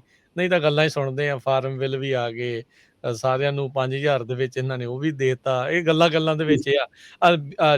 ਥੋੜੇ ਦਿਨ ਪਹਿਲਾਂ ਜਿਹੜੀ ਆ ਆਪਾਂ ਇਹ ਵੀ ਦੇਖਿਆ ਸੀਗਾ, ਅਟਰਨੀ ਟਿਰਕਿਆਨਾ ਜੀ, ਕਿਸੇ ਨੇ ਵੀਡੀਓ ਬੜੀਆਂ ਚਲਾਤੀਆਂ ਵੀ ਅਮਰੀਕਾ ਨੂੰ ਟਰੱਕਰਾਂ ਦੀ ਲੋੜ ਆ, ਇੰਡੀਆ ਵਾਲੇ ਆ ਜਾਓ ਜੀ, ਭਰ ਕੇ ਟਰੱਕ ਹੀ ਹੋਣ। ਹਾਂਜੀ, ਕਰਦੇ ਨੇ ਕਿ ਇਦਾਂ ਦਾ ਕੋਈ ਪ੍ਰੋਗਰਾਮ ਨਹੀਂ ਇੱਥੇ ਬਣਨਾ। ਤੁਹਾਨੂੰ ਸਿੱਧੇ ਦੱਸ ਦਿੰਦੇ ਕਿ ਜਿਹੜੇ ਇਵਨ ਇੰਜੀਨੀਅਰਸ ਵਗੈਰਾ ਹੈਗੇ ਨੇ, ਉਹਨਾਂ ਨੂੰ ਉਹ ਕਈਆਂ ਨੂੰ ਡਿਨਾਈ ਕਰ ਦਿੰਦੇ ਨੇ। ਉਹਨਾਂ ਨੇ ਇੰਜੀਨੀਅਰਿੰਗ ਕੀਤੀ ਆ, ਟੈਕਨੀਕਲ ਜੌਬ ਕਰਦੇ, ਕਹਿੰਦੇ ਟੈਕਨੀਕਲ ਇਨਫ ਨਹੀਂ ਹੈਗੀ, H1B ਅਪਰੂਵ ਨਹੀਂ ਕਰਨਾ। ਸੋ ਉਹਨਾਂ ਨੇ ਇੱਕ ਬੈਂਚਮਾਰਕ ਸੈੱਟ ਕੀਤੇ ਪਏ, ਇਦਾਂ ਦਾ ਕੁਝ ਨਹੀਂ ਹੋਣਾ। ਤੇ ਸਾਨੂੰ ਵੀ ਕਿਸੇ ਨੇ ਦੁਬਈ ਤੋਂ ਫੋਨ ਕੀਤਾ ਸੀ, ਕਹਿੰਦਾ ਇੱਥੇ ਏਜੰਟ ਕੋਈ ਕਹਿ ਰਿਹਾ ਕਿ ਇੰਨੇ ਪੈਸੇ ਦੇ ਦਿਓ, ਉੱਥੇ ਟਰੱਕਰਾਂ ਦਾ ਪ੍ਰੋਗਰਾਮ ਆ। ਉਹ ਸਾਰੇ ਪੈਸੇ ਪੂਏ ਖਾਣ ਨੂੰ ਹੀ ਆ, ਕੋਈ ਇਦਾਂ ਦਾ ਪ੍ਰੋਗਰਾਮ ਨਹੀਂ ਬਣਨਾ ਜੀ, ਨਾ ਹੀ ਹੈਗਾ ਆ ਤੇ ਨਾ ਹੀ ਅਜੇ ਕੋਈ ਉਮੀਦ ਹੈਗੀ ਇਦਾਂ ਦੇ ਬਣਨ ਦੀ। ਜੀ। ਤੇ ਆਪਾਂ ਫਿਰ ਲੈਂਦੇ ਆ ਜੀ ਹੁਣ ਇੱਥੇ ਇੱਕ ਬ੍ਰੇਕ ਤੋਂ ਬਾਅਦ ਜੀ ਸੋਤਿਓ ਮੁੜ ਕੇ ਫਿਰ ਵਾਪਸ ਜਿਹੜਾ ਹਾਜ਼ਰ ਹੋਣੇ, ਫਿਰ ਆਪਾਂ ਲਵਾਂਗੇ ਤੁਹਾਡੀਆਂ ਕਾਲ ਕਰਨ ਦੇ ਲਈ ਨੰਬਰ ਹੈਗਾ ਜੀ 408272 5200। ਪੰਜਾਬੀ ਰੇਡੀਓ USA ਸੁਣ ਰਹੇ ਸਾਰੇ ਹੀ ਮਾਨਯੋਗ ਅਤੇ ਸਤਿਕਾਰਤ ਸਰੋਤਿਆਂ ਨੂੰ ਬਹੁਤ ਪਿਆਰ, ਸਤਿਕਾਰ, ਸਹਿਤ ਨਿੱਘੀ ਜਿਹੀ ਸਤਿ ਸ੍ਰੀ ਅਕਾਲ। ਸਭ ਨੂੰ ਜੀ ਆਇਆਂ ਨੂੰ ਆਖਦੇ ਹਾਂ। ਇਮੀਗ੍ਰੇਸ਼ਨ ਦੇ ਅਟਰਨੀ ਜੇ ਟਿਰਕਿਆਨਾ ਜੀ ਆਪਣੇ ਨਾਲ ਜੁੜੇ ਹੋਏ ਨੇ। ਅਟਰਨੀ ਟਿਰਕਿਆਨਾ ਜੀ, ਇੱਕ ਵਾਰੀ ਫਿਰ ਸਵਾਗਤ ਹੈ। ਸਤਿ ਸ੍ਰੀ ਅਕਾਲ ਜੀ। ਸਤਿ ਸ਼੍ਰੀ ਅਕਾਲ ਜੀ। ਜੀ ਤੇ ਸਰੋਤਿਓ ਹੁਣ ਤੁਸੀਂ ਆਪਣੇ ਜਿਹੜੇ ਆ ਸਵਾਲ ਪੁੱਛ ਸਕਦੇ ਹੋ, ਕਾਲ ਜਿਹੜੀ ਉਹ ਕਰ ਸਕਦੇ ਹੋ। ਕਾਲ ਕਰਨ ਦੇ ਲਈ ਨੰਬਰ ਹੈ 408 272 5200। ਇੱਕ ਕਾਲ ਤੋਂ ਪਹਿਲਾਂ ਤੁਹਾਨੂੰ ਸਾਰਿਆਂ ਦੇ ਲਈ ਬੇਨਤੀ ਆ, ਸਵਾਲ ਜਿਹੜਾ ਉਹ ਆਪਣਾ ਇੱਕ ਸਵਾਲ ਤੁਸੀਂ ਪੁੱਛਿਓ, ਛੋਟੀ ਰੱਖਿਓ ਜੀ ਗੱਲਬਾਤ। ਲੰਮੀ ਚੌੜੀ ਗੱਲਬਾਤ ਹੋਵੇ ਤਾਂ ਤੁਸੀਂ ਇਹਨਾਂ ਦੇ ਆਫਿਸ ਦੇ ਨਾਲ ਤੁਸੀਂ ਅਪਾਇੰਟਮੈਂਟ ਬਣਾ ਕੇ ਗੱਲ ਕਰੋ। ਇੱਥੇ ਟਰਾਈ ਕਰੋ ਵੀ ਉੱਦਾਂ ਦੇ ਸਵਾਲ ਤੁਸੀਂ ਪੁੱਛਿਓ ਜਿਸ ਦੇ ਨਾਲ ਸਾਰਿਆਂ ਦਾ ਜਿਹੜਾ ਉਹ ਫਾਇਦਾ ਹੋਵੇ। ਜਿਹੜੀ ਬਿਲਕੁਲ ਹੀ ਪਰਸਨਲ ਗੱਲਾਂ ਆ ਉਹ ਤੁਸੀਂ ਇਹਨਾਂ ਦੇ ਨਾਲ ਅਪੁਆਇੰਟਮੈਂਟ ਬਣਾ ਕੇ ਜਿਹੜਾ ਉਹ ਤੁਸੀਂ ਪੁੱਛ ਸਕਦੇ ਹੋ, ਉਹ ਕਰ ਸਕਦੇ ਆ। ਇੱਕ ਰਿਮੇਨ ਇਨ ਮੈਕਸੀਕੋ ਪਾਲਿਸੀ ਨੂੰ ਲੈ ਕੇ ਇੱਕ ਜਾਣੇ ਦਾ ਸਾਡੇ YouTube ਤੇ ਸਵਾਲ ਆਇਆ ਹੈ। ਕਹਿੰਦੇ ਜੀ ਚਾਹੇ ਬਾਏ 에ਅਰ ਮੈਕਸੀਕੋ ਆਉਂਦੇ ਆ ਤੇ ਬਾਰਡਰ ਕ੍ਰਾਸ ਕਰਨ ਤੋਂ ਬਾਅਦ ਕੀ ਇਹ ਪਾਲਿਸੀ ਉਹਨਾਂ ਤੇ ਲਾਗੂ ਹੁੰਦੀ ਆ? ਆਈ ਗੈਸ ਕਿਉਂਕਿ ਮੈਕਸੀਕੋ ਦੇ ਸਿਟੀਜ਼ਨ ਨਹੀਂ ਆ, ਸੋ ਇਸ ਲਈ ਇਹ ਸਾਰਿਆਂ ਦੇ ਉੱਤੇ ਲਾਗੂ ਹੋਊਗੀ ਉਹਨਾਂ ਦੇ ਉੱਤੇ। ਦੇਖੋ ਹੁਣ ਜਿਹੜਾ ਬਾਏ 에ਅਰ ਮੈਕਸੀਕੋ ਜਾਂਦਾ ਡਿਪੈਂਡ ਕਰਦਾ ਕਿੱਦਾਂ ਦਾ ਬੰਦਾ। ਜਿਹੜਾ ਤਾਂ ਹੁਣ ਵੀਜ਼ੇ ਤੇ ਮੈਕਸੀਕੋ ਗਿਆ ਵਾ, ਉਹ ਹੁਣ ਮੈਕਸੀਕੋ ਨੇ ਇਹ ਥੋੜ੍ਹਾ ਨਾ ਕਿ ਵੀਜ਼ੇ ਵਾਲੇ ਜਿਹੜੇ ਆ ਉਹਨਾਂ ਨੂੰ ਫੜਨਾ। ਜੇ ਤੁਸੀਂ ਲੀਗਲ ਤਰੀਕੇ ਨਾਲ ਮੈਕਸੀਕੋ ਗਏ ਆ ਤਾਂ ਫਿਰ ਤੁਸੀਂ ਤਾਂ ਵਿਜ਼ਟਰ ਹੀ ਆ, ਫਿਰ ਥੋੜ੍ਹਾ ਨਾ ਮੈਕਸੀਕੋ ਨੇ ਤੁਹਾਨੂੰ ਫੜ ਕੇ ਵਿੱਚ ਜਿਹੜਾ ਪਾਣਾ। ਫਿਰ ਅੱਗੋਂ ਦੀ ਇਹ ਡਿਪੈਂਡ ਕਰਦਾ ਕਿ ਤੁਹਾਡਾ ਜਿਹੜਾ ਇੱਥੋਂ ਦੀ ਬਾਰਡਰ ਤੇ ਜੇ ਤੁਸੀਂ ਅਟੈਂਪਟ ਕਰਦੇ ਆ ਇਲੀਗਲ, ਤਾਂ ਆਪਾਂ ਜਿੱਦਾਂ ਦੱਸਿਆ ਸੀਗਾ ਕਿ ਆਲਰੇਡੀ ਜਿਹੜੇ 7 ਡਿਟੈਂਸ਼ਨ ਫੈਸਿਲਿਟੀਆਂ ਜਿਹਨਾਂ ਦੇ ਨਾਮ ਲਏ ਸੀਗੇ ਉਹਨਾਂ 'ਚੋਂ ਉਹਨਾਂ ਨੇ ਕਿਹਾ ਕਿ ਵਾਪਸ ਭੇਜਣੇ ਲੋਕ ਉੱਧਰ ਨੂੰ ਨਾ। ਸੋ ਇਕੱਲੇ ਮੈਕਸੀਕੋ ਦੀ ਗੱਲ ਨਹੀਂ, ਜਿਹੜੇ ਆਪਣੇ ਈਵਨ ਇੱਥੇ ਦੀਆਂ ਜਿਹੜੀਆਂ ਜੇਲ੍ਹਾਂ 'ਚ ਵੀ ਜਿਹੜਾ ਬੰਦਾ ਆਇਆ ਉਹਨੂੰ ਵੀ ਉਹਨਾਂ ਨੇ ਪ੍ਰੋਸੈਸ ਕਰਕੇ ਵਾਪਸ ਮੈਕਸੀਕੋ ਵੱਲ ਘਲਾੜਨਾ ਵਾ। ਜੀ ਆਓ ਆਪਾਂ ਹੁਣ ਕਾਲਸ ਲੈਣੀਆਂ ਸ਼ੁਰੂ ਕਰਦੇ ਹਾਂ। ਨੰਬਰ 408 272 5200। ਸਿਮਰਪ੍ਰੀਤ ਕੌਰ ਹੈਲੋ ਜੀ, ਸਤਿ ਸ਼੍ਰੀ ਅਕਾਲ ਜੀ। ਹਾਂਜੀ, ਮੇਰਾ ਕੁਐਸਚਨ ਮੇਰੇ ਪੇਰੈਂਟਸ ਲਈ ਹੈ। ਮੈਂ US ਸਿਟੀਜ਼ਨ ਹੈ ਐਂਡ ਮੈਂ ਆਪਣੇ ਪੇਰੈਂਟਸ ਨੂੰ ਵਿਜ਼ਿਟਰ ਵੀਜ਼ਾ ਤੇ ਬੁਲਾਇਆ ਸੀਗਾ ਐਂਡ ਕੁਐਸਚਨ ਹੈਗਾ ਕਿ ਅਸੀਂ ਕੀ ਉਹਨਾਂ ਦਾ ਸਟੇਟਸ ਚੇਂਜ ਕਰ ਸਕਦੇ ਹਾਂ ਵਿਦਿਨ, ਕਿਉਂਕਿ ਉਹ ਹੁਣ US ਦੇ ਵਿੱਚ ਰਹਿ ਰਹੇ ਹੈ, ਜਾਂ ਫਿਰ ਸਾਨੂੰ ਉਹਨਾਂ ਨੂੰ ਇੰਡੀਆ ਤੋਂ ਅਪਲਾਈ ਕਰਨਾ ਚਾਹੀਦਾ? ਜੇ ਹੁਣ ਉਹ ਆਲਰੇਡੀ ਇੱਥੇ ਆ ਤੇ ਉਹਨਾਂ ਦਾ ਆ ਕੇ ਇੱਥੇ ਮਨ ਬਦਲ ਗਿਆ ਤੇ ਤੁਸੀਂ 90 ਡੇਜ਼ ਬਾਅਦ ਆਪਣਾ, ਜੇ ਤੁਸੀਂ US ਸਿਟੀਜ਼ਨ ਆ ਤਾਂ ਤੁਸੀਂ ਸਟੇਟਸ ਚੇਂਜ ਕਰ ਸਕਦੇ ਹੋ। ਅੱਛਾ ਜੀ, ਤੇ ਇੱਕ ਰਿਲੇਟਡ ਕੁਐਸਚਨ ਇਹਦੇ ਵਾਸਤੇ, ਟਾਈਮ ਪੀਰੀਅਡ ਇਜ਼ ਇਟ ਬਹੁਤ ਜ਼ਿਆਦਾ ਲੌਂਗ ਟਾਈਮ ਲੱਗ ਰਿਹਾ ਹੈਗਾ? ਕਿਉਂਕਿ ਅਸੀਂ ਕਿਸੇ ਨਾਲ ਗੱਲ ਕੀਤੀ ਸੀ ਐਂਡ ਲਾਈਕ 2 ਸਾਲ ਤੱਕ ਹੋ ਗਏ ਉਹਨਾਂ ਨੂੰ ਕੁਛ ਸਾਲ 1.5 ਸਾਲ ਜੇ US ਦੇ ਵਿੱਚੋਂ ਕਰੋਗੇ ਸਾਲ 1.5 ਸਾਲ 'ਚ ਨੰਬਰ ਲੱਗ ਜਾਂਦਾ, ਪਰ ਜਦੋਂ ਤੁਸੀਂ ਫਾਈਲ ਕਰਦੇ ਆ ਇੱਕ ਵਾਰੀ ਐਡਜਸਟਮੈਂਟ ਆਫ ਸਟੇਟਸ ਤੇ ਉੱਥੇ ਰਹਿ ਸਕਦੇ ਨੇ, ਵੇਟ ਕਰ ਸਕਦੇ ਨੇ। ਤੇ ਬੇਸਿਕਲੀ ਤੁਹਾਨੂੰ ਇਹ ਹੈ ਕਿ ਤੁਹਾਨੂੰ ਫਰਕ ਨਹੀਂ ਪੈਣਾ ਚਾਹੀਦਾ ਕਿ ਕਿੰਨਾ ਟਾਈਮ ਲੱਗਦਾ ਹੈ, ਕਿਉਂਕਿ ਜਦੋਂ ਤੁਸੀਂ ਇੱਕ ਵਾਰੀ ਫਾਈਲ ਕਰਤਾ ਤੁਹਾਨੂੰ ਰਹਿਣ ਦੀ ਪਰਮਿਸ਼ਨ ਮਿਲ ਜਾਂਦੀ ਹੈ ਜੀ। ਇਵੈਂਚੁਅਲੀ 8 ਤੋਂ 10 ਮਹੀਨਿਆਂ 'ਚ ਉਹਨਾਂ ਨੂੰ ਵਰਕ ਪਰਮਿਟ ਤੇ ਟਰੈਵਲ ਡਾਕੂਮੈਂਟ ਵੀ ਮਿਲ ਜਾਂਦਾ। ਸੋ ਇਹ ਹੈ ਕਿ ਤੁਹਾਡਾ ਕੰਮ ਨਹੀਂ ਰੁਕਦਾ ਇਹਦੇ ਨਾਲ। ਸੋ ਇਹ ਆ ਵੀ ਜਦੋਂ ਵਨਸ ਅਪਲਾਈ ਜਿੱਦਾਂ ਟਰੈਵਲ ਡਾਕੂਮੈਂਟ, ਫਿਰ ਉਹ ਵਾਪਸ ਵੀ ਉੱਥੇ ਜਾ ਕੇ ਉੱਥੇ ਵੀ ਵੇਟ ਕਰ ਸਕਦੇ ਨੇ। ਟਰੈਵਲ ਡਾਕੂਮੈਂਟ ਨਾਲ ਟਰੈਵਲ ਕਰ ਸਕਦੇ ਨੇ ਉਹ, ਪਰ ਹਾਂਜੀ ਤੁਸੀਂ ਐਬਸੈਂਟ ਨਹੀਂ ਹੋ ਸਕਦੇ ਹੋ। ਜਦੋਂ ਤੁਸੀਂ ਗ੍ਰੀਨ ਕਾਰਡ ਜਾਂ ਕੋਈ ਵੀ ਚੀਜ਼ ਤੇ ਚੱਲ ਜਾਂਦੇ ਹੋ ਜਾਂ ਐਡਜਸਟਮੈਂਟ ਕਰ ਦਿੰਦੇ ਹੋ, ਤੁਸੀਂ 6 ਮਹੀਨੇ ਤੋਂ ਵੱਧ ਬਾਹਰ ਨਹੀਂ ਜਾ ਸਕਦੇ। ਬਾਹਰ ਨਹੀਂ 6 ਮਹੀਨੇ ਦੇ ਲਈ ਉਹਦੇ ਵਿੱਚ ਜਿਹੜਾ ਜਾ ਕੇ ਆ ਸਕਦੇ ਨੇ ਜੀ। ਜੀ। ਅਗਲੇ ਕਾਲਰ ਸਰਬਜੀਤ। ਹੈਲੋ, ਸਤਿ ਸ਼੍ਰੀ ਅਕਾਲ ਜੀ। ਜੀ ਪੂਰੇ ਪੰਜਾਬੀ ਰੇਡੀਓ ਦੇ ਪੂਰੇ ਪਰਿਵਾਰ ਨੂੰ ਮੇਰੀ ਤਰਫੋਂ ਸਤਿ ਸ਼੍ਰੀ ਅਕਾਲ। ਸਤਿ ਸ਼੍ਰੀ ਅਕਾਲ। ਤੇ ਤੇ ਮੇਰਾ ਇੱਕ ਸਵਾਲ ਹੈਗਾ, ਮੈਨੂੰ 4 ਸਾਲ ਹੋ ਗਏ ਇੱਥੇ ਆਏ ਨੂੰ, 2 ਸਾਲ ਹੋ ਗਏ ਗ੍ਰੀਨ ਕਾਰਡ ਆਏ ਨੂੰ। ਅਸੀਂ ਨਾ ਕੈਨੇਡਾ ਜਾਣਾ ਚਾਹੁੰਦੇ ਹਾਂ 2 ਸਾਲ ਲਈ, ਉਹ ਪਰਮਿਸ਼ਨ ਮਿਲ ਜਾਂਦੀ? ਤੁਸੀਂ ਅਸਾਈਲਮ ਤੇ ਲਿਆ ਸੀਗਾ ਗ੍ਰੀਨ ਕਾਰਡ? ਨਹੀਂ, ਅਸੀਂ ਟੂਰਿਸਟ ਵੀਜ਼ੇ ਤੇ ਆਇਆ ਸੀਗਾ ਤੇ ਫਿਰ ਆਪਣਾ ਬੱਚੇ ਮੇਰੇ ਇੱਥੇ ਸਿਟੀਜ਼ਨ ਨੇ ਤੇ ਉਹਨਾਂ ਨੇ ਅਪਲਾਈ ਕਰਤਾ ਸੀ 4 ਸਾਲ। ਗ੍ਰੀਨ ਕਾਰਡ ਆਏ ਨੂੰ 2 ਸਾਲ ਹੋ ਗਏ, ਸਾਨੂੰ ਆਏ ਨੂੰ 4 ਸਾਲ ਹੋ ਗਏ। ਹਾਂਜੀ, ਤੁਸੀਂ ਜਾ ਸਕਦੇ ਆ ਕੈਨੇਡਾ। ਤੁਸੀਂ ਦੇਖੋ ਹਰੇਕ ਜਿਹੜੀ ਕੰਟਰੀ ਹੈ ਨਾ ਉਹ ਇੰਡੀਪੈਂਡੈਂਟ ਕੰਟਰੀ ਹੈ। US ਦਾ ਗ੍ਰੀਨ ਕਾਰਡ ਦੀ US 'ਚ ਵੈਲਿਊ ਹੈ, ਜਿਹੜੀ ਬਾਕੀ ਕੰਟਰੀ ਹੈ ਉਹਨਾਂ ਦੇ ਆਪਣੇ ਰੂਲ ਆ। ਸੋ ਜੋ ਵੀ ਉਹਨਾਂ ਦੇ ਵੀਜ਼ਾ ਦੀਆਂ ਰਿਕੁਆਇਰਮੈਂਟ ਆ, ਤੁਹਾਨੂੰ ਟੂਰਿਸਟ ਵੀਜ਼ਾ ਵਗੈਰਾ ਤੇ ਆਈ ਥਿੰਕ ਉਹ ਪੁੱਛਣਾ ਚਾਹੁੰਦੇ ਵੀ ਜੇ 2 ਸਾਲ ਦੇ ਲਈ ਆਊਟ ਆਫ ਕੰਟਰੀ ਜਾ ਕੇ ਰਹਿਣਾ ਚਾਹੁੰਦੇ ਆ, ਮੁੜ ਕੇ ਫਿਰ ਵਾਪਸ, ਆਈ ਥਿੰਕ ਉਹਨਾਂ ਦਾ ਪਲਾਨ ਹੈਗਾ ਵੀ 2 ਸਾਲ ਉੱਥੇ ਰਹਿ ਕੇ ਫਿਰ ਵਾਪਸ ਆਉਣਾ ਆ, ਉਹ ਪਰਮਿਸ਼ਨ ਮਿਲ ਸਕਦੀ ਹੈ? ਤੁਸੀਂ ਉਹ ਪਰਮਿਸ਼ਨ, ਹਾਂਜੀ, ਤੁਸੀਂ ਰੀ ਐਂਟਰੀ ਪਰਮਿਟ ਉਹਨੂੰ ਕਹਿੰਦੇ ਨੇ, ਰੀ ਐਂਟਰੀ ਪਰਮਿਟ ਲੈ ਕੇ ਜਾਣਾ। ਫਾਈਲ ਕਰ ਦਿਓ 131 ਉਹਨੂੰ ਕਹਿੰਦੇ ਨੇ, ਰੀ ਐਂਟਰੀ ਪਰਮਿਟ। ਉਹਨਾਂ ਤੁਸੀਂ 2 ਸਾਲ ਤੱਕ ਰਹਿ ਸਕਦੇ ਆ ਬਾਹਰ। ਠੀਕ ਹੈ ਜੀ। ਸੋ ਹੋ ਜਾਂਦਾ ਹੈ ਜੀ ਕੰਮ, ਮੁੱਕ ਦੀ ਗੱਲ ਇਹ ਜੀ। ਸਤਨਾਮ ਸਿੰਘ। ਹਾਂਜੀ, ਰਾਜਕਰਨਵੀਰ ਸਿੰਘ ਜੀ, ਸਤਿ ਸ੍ਰੀ ਅਕਾਲ ਦੋਵਾਂ ਭਰਾਵਾਂ ਨੂੰ ਜੀ। ਸਤਿ ਸ਼੍ਰੀ ਅਕਾਲ ਜੀ। ਮੈਂ ਤੁਹਾਡਾ ਸ਼ੋਅ ਸੁਣਦਾ ਰਹਿੰਦਾ, ਮੈਂ ਸਿਟੀਜ਼ਨ ਆ, ਉਹਦੇ ਬਾਵਜੂਦ ਵੀ ਸੁਣਦਾ ਮੈਂ ਸ਼ੋਅ, ਕਿਉਂਕਿ ਕਿਸੇ ਨੂੰ ਹੈਲਪ ਦੀ ਲੋੜ ਪੈ ਸਕਦੀ। ਬਹੁਤ ਵਧੀਆ ਸ਼ੋਅ ਹੈ ਤੁਹਾਡਾ। ਤੇ ਹਾਂਜੀ, ਮੇਰੀ ਵਾਈਫ ਨੇ 3 ਮਹੀਨੇ ਪਹਿਲਾਂ ਹੀ ਸਿਟੀਜ਼ਨਸ਼ਿਪ ਦੀ ਉਹ ਪਾਸ ਹੋ ਗਈ ਸੀ, ਤੇ ਉਹਨਾਂ ਨੇ ਉੱਤੇ ਪੇਪਰ ਤੇ ਲਿਖਿਆ ਸੀ ਬਾਈ ਤੁਸੀਂ ਪਾਸ ਹੋ ਗਏ ਹੋ 100 ਕੁਐਸਚਨ ਜਿਹੜੇ, ਤੇ ਤੁਹਾਨੂੰ ਅਸੀਂ ਜਿਹੜੀ ਔਥ ਦੀ ਚਿੱਠੀ ਪਾਵਾਂਗੇ, ਕਿਉਂਕਿ ਤੁਹਾਡੀ ਜਿਹੜੀ ਫਾਈਲ ਹੈ ਗ੍ਰੀਨ ਕਾਰਡ ਨਾਲ ਰਿਲੇਟਡ ਉਹ ਕਿਸੇ ਹੋਰ ਲੋਕੇਸ਼ਨ ਤੇ ਪਈ ਹੈ। ਤੇ 3 ਮਹੀਨੇ ਹੋ ਗਏ ਨੇ, ਅਜੇ ਤੱਕ ਚਿੱਠੀ ਨਹੀਂ ਆਈ ਕੋਈ। ਅਸੀਂ ਵੇਟ ਕਰੀਏ ਐਦਾਂ ਹੋਰ ਵੀ ਕਿਸੇ ਨਾਲ ਹੋਇਆ ਜਾਂ ਕੋਈ ਕੀ ਕਰਨਾ ਚਾਹੀਦਾ ਸਾਨੂੰ? ਬਸ ਇਹੀ ਮੇਰਾ ਸਵਾਲ ਜੀ ਹੈ। ਉਹਨਾਂ ਕੋਲ 120 ਦਿਨ ਦਾ ਟਾਈਮ ਹੈਗਾ, ਉਸ ਤੋਂ ਬਾਅਦ ਤੁਸੀਂ ਫੋਲੋ ਅਪ ਕਰ ਸਕਦੇ ਆ। ਤੇ ਤੁਸੀਂ ਜੇ ਤੁਹਾਨੂੰ 3 ਮਹੀਨੇ ਹੋ ਗਏ ਤੇ 30 ਦਿਨ ਹੋਰ ਵੇਟ ਕਰੋ। 120 ਦਿਨ ਇੱਕ ਵਾਰੀ ਤੁਹਾਨੂੰ ਹੋ ਗਏ, ਫਿਰ ਤੁਸੀਂ ਫੋਲੋ ਅਪ ਕਰ ਲਓ ਤੇ ਫਿਰ ਉਹ ਜਵਾਬ ਦੇਣਗੇ ਤੁਹਾਨੂੰ। ਜੀ, ਇਸੇ ਨਾਲ ਰਿਲੇਟਡ ਇੱਕ ਸਵਾਲ ਆਪਣੇ ਫੇਸਬੁੱਕ ਤੇ ਆਇਆ ਆ, ਕਹਿੰਦੇ ਵੀ ਉਹ ਆਪਣਾ ਕਰੰਟ ਸਟੇਟਸ ਸਿਟੀਜ਼ਨਸ਼ਿਪ ਕੇਸ ਦਾ ਕਿੱਦਾਂ ਚੈੱਕ ਕਰ ਸਕਦੇ? 9 ਮਹੀਨੇ ਤੋਂ ਵੱਧ ਜਿਹੜੇ ਉਹਨਾਂ ਨੂੰ ਹੋ ਗਏ ਆ, ਉਹ ਇੰਟਰਵਿਊ ਵਗੈਰਾ ਜਿਹੜੇ ਆ ਉਹ ਦਿੱਤੇ ਹੋਏ ਨੂੰ, ਰੈਕਡ ਵੀ ਕਹਿੰਦੇ ਉਹਨਾਂ ਦਾ ਕਲੀਨ ਹੈਗਾ ਆ। ਸੋ ਕਿੱਥੇ ਜਾ ਕੇ ਪਤਾ ਕਰ ਸਕਦੇ ਜਾਂ ਕਿੱਦਾਂ? ਸੋ ਸਭ ਤੋਂ ਪਹਿਲਾਂ ਜੀ, ਭਾਵੇਂ ਸਿਟੀਜ਼ਨ ਆ ਭਾਵੇਂ ਕੋਈ ਵੀ ਕੇਸ ਆ, uscis.gov ਉਹਨਾਂ ਦੀ ਵੈਬਸਾਈਟ ਆ, ਉੱਥੇ ਜਾ ਕੇ ਤੁਸੀਂ ਚੈੱਕ ਕਰ ਸਕਦੇ ਆ ਕਿ ਤੁਹਾਡਾ ਕੇਸ ਨੰਬਰ ਪਾ ਕੇ ਆਪਣਾ ਕਿ ਤੁਹਾਡੇ ਸਪੈਸੀਫਿਕ ਕੇਸ ਤੇ ਕੀ ਚੱਲ ਰਿਹਾ।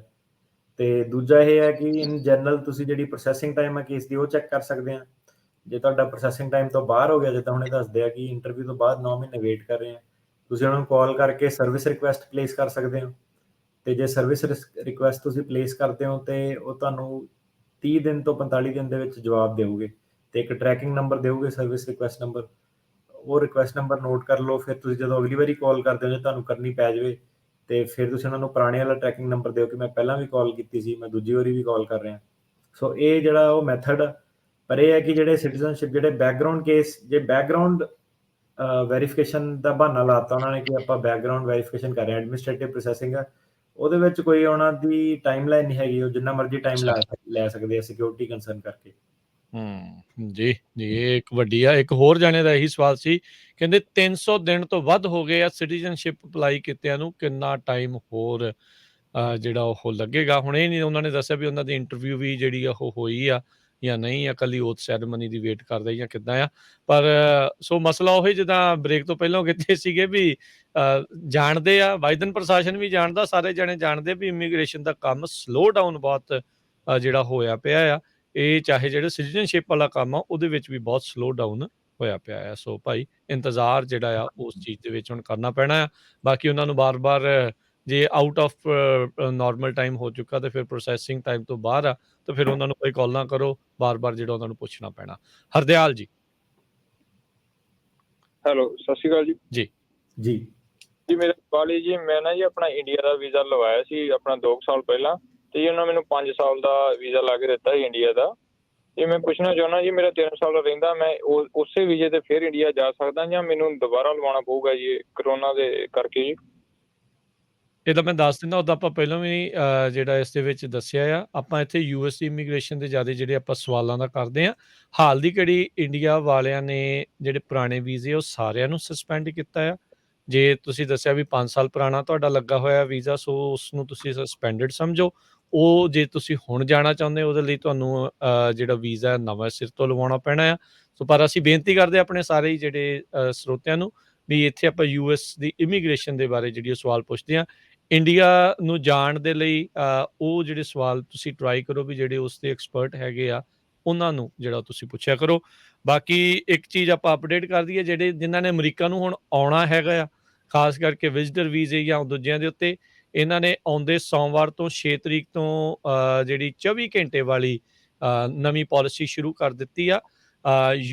ਉਹਦੇ ਲਈ ਤੁਸੀਂ ਜਿਹੜਾ ਆ ਵੀ ਤੁਹਾਨੂੰ 24 ਘੰਟੇ ਦੇ ਵਿੱਚ ਨੈਗੇਟਿਵ ਟੈਸਟ ਜਿਹੜਾ ਆ ਕੋਵਿਡ ਦਾ ਉਹ ਹੋਣਾ ਚਾਹੀਦਾ, ਫਿਰ ਹੀ ਤੁਹਾਨੂੰ ਜਿਹੜਾ ਇੱਥੇ ਆਉਣ ਦਿੱਤਾ ਜਾਊਗਾ।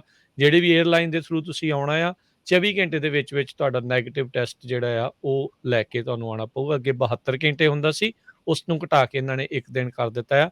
ਉਡਾਨ ਦੇ ਸਮੇਂ ਤੋਂ 24 ਘੰਟੇ ਦੇ ਵਿੱਚ ਤੁਹਾਡਾ ਆ ਉਹ ਟੈਸਟ ਹੋਇਆ ਹੋਣਾ ਚਾਹੀਦਾ ਆ। ਅਗਲੇ ਕਾਲਰ ਮਨਦੀਪ ਹੈਲੋ ਜੀ ਸਰ, ਮੇਰੀ N400 ਇੰਟਰਵਿਊ ਹੋਈ ਸੀ ਲੌਂਗ ਆਈਲੈਂਡ ਨਿਊਯਾਰਕ ਵਿੱਚ, ਤੇ ਮੇਰੀ ਸਾਰੀ ਇੰਟਰਵਿਊ ਪਾਸ ਹੋ ਗਈ, ਸਭ ਕੁਝ ਸਹੀ ਹੋ ਗਿਆ। ਤੇ ਐਂਡ ਤੇ ਆ ਕੇ ਆਫੀਸਰ ਨੇ ਕਿਹਾ ਆਪਣਾ ਅਰੈਸਟ ਰੈਕਡ ਲੈ ਕੇ ਆਓ। ਐਕਚੁਅਲੀ ਮੈਨੂੰ ਟਿਕਟਾਂ ਮਿਲੀਆਂ ਸੀ 4 ਇਕੱਠੀਆਂ, ਤੇ ਮੈਂ ਸਭ ਕੁਝ ਕਲੀਅਰ ਸੀ ਮੇਰਾ ਰੈਕਡ, ਤੇ ਉਹਨੇ ਫੇਰ ਵੀ ਕਹਿਤਾ ਆਪਣਾ, ਮੈਂ ਕਿਹਾ ਵੀ ਰਿਹਾ ਟ੍ਰੈਫਿਕ ਟਿਕਟ ਹੈਗੀ, ਉਹ ਫੇਰ ਵੀ ਕਹਿ ਰਹੇ ਅਰੈਸਟ ਰੈਕਡ ਲੈ ਕੇ ਆਓ। ਤੇ ਮੈਂ ਕੋਰਟ ਗਿਆ, ਉਹਨਾਂ ਨੇ ਨੋ ਰੈਕਡ ਫਾਊਂਡ ਦਾ ਡਾਕੂਮੈਂਟ ਦੇਤਾ, ਤੇ ਮੈਂ ਨੈਕਸਟ ਡੇ ਬਾਈ ਹੈਂਡ ਡਿਲੀਵਰ ਕਰਤਾ ਉਹਨਾਂ ਨੂੰ, ਤੇ ਹਜੇ ਤੱਕ ਕੋਈ ਮੇਰਾ ਸਟੇਟਸ ਚੇਂਜ ਨਹੀਂ ਹੋਇਆ।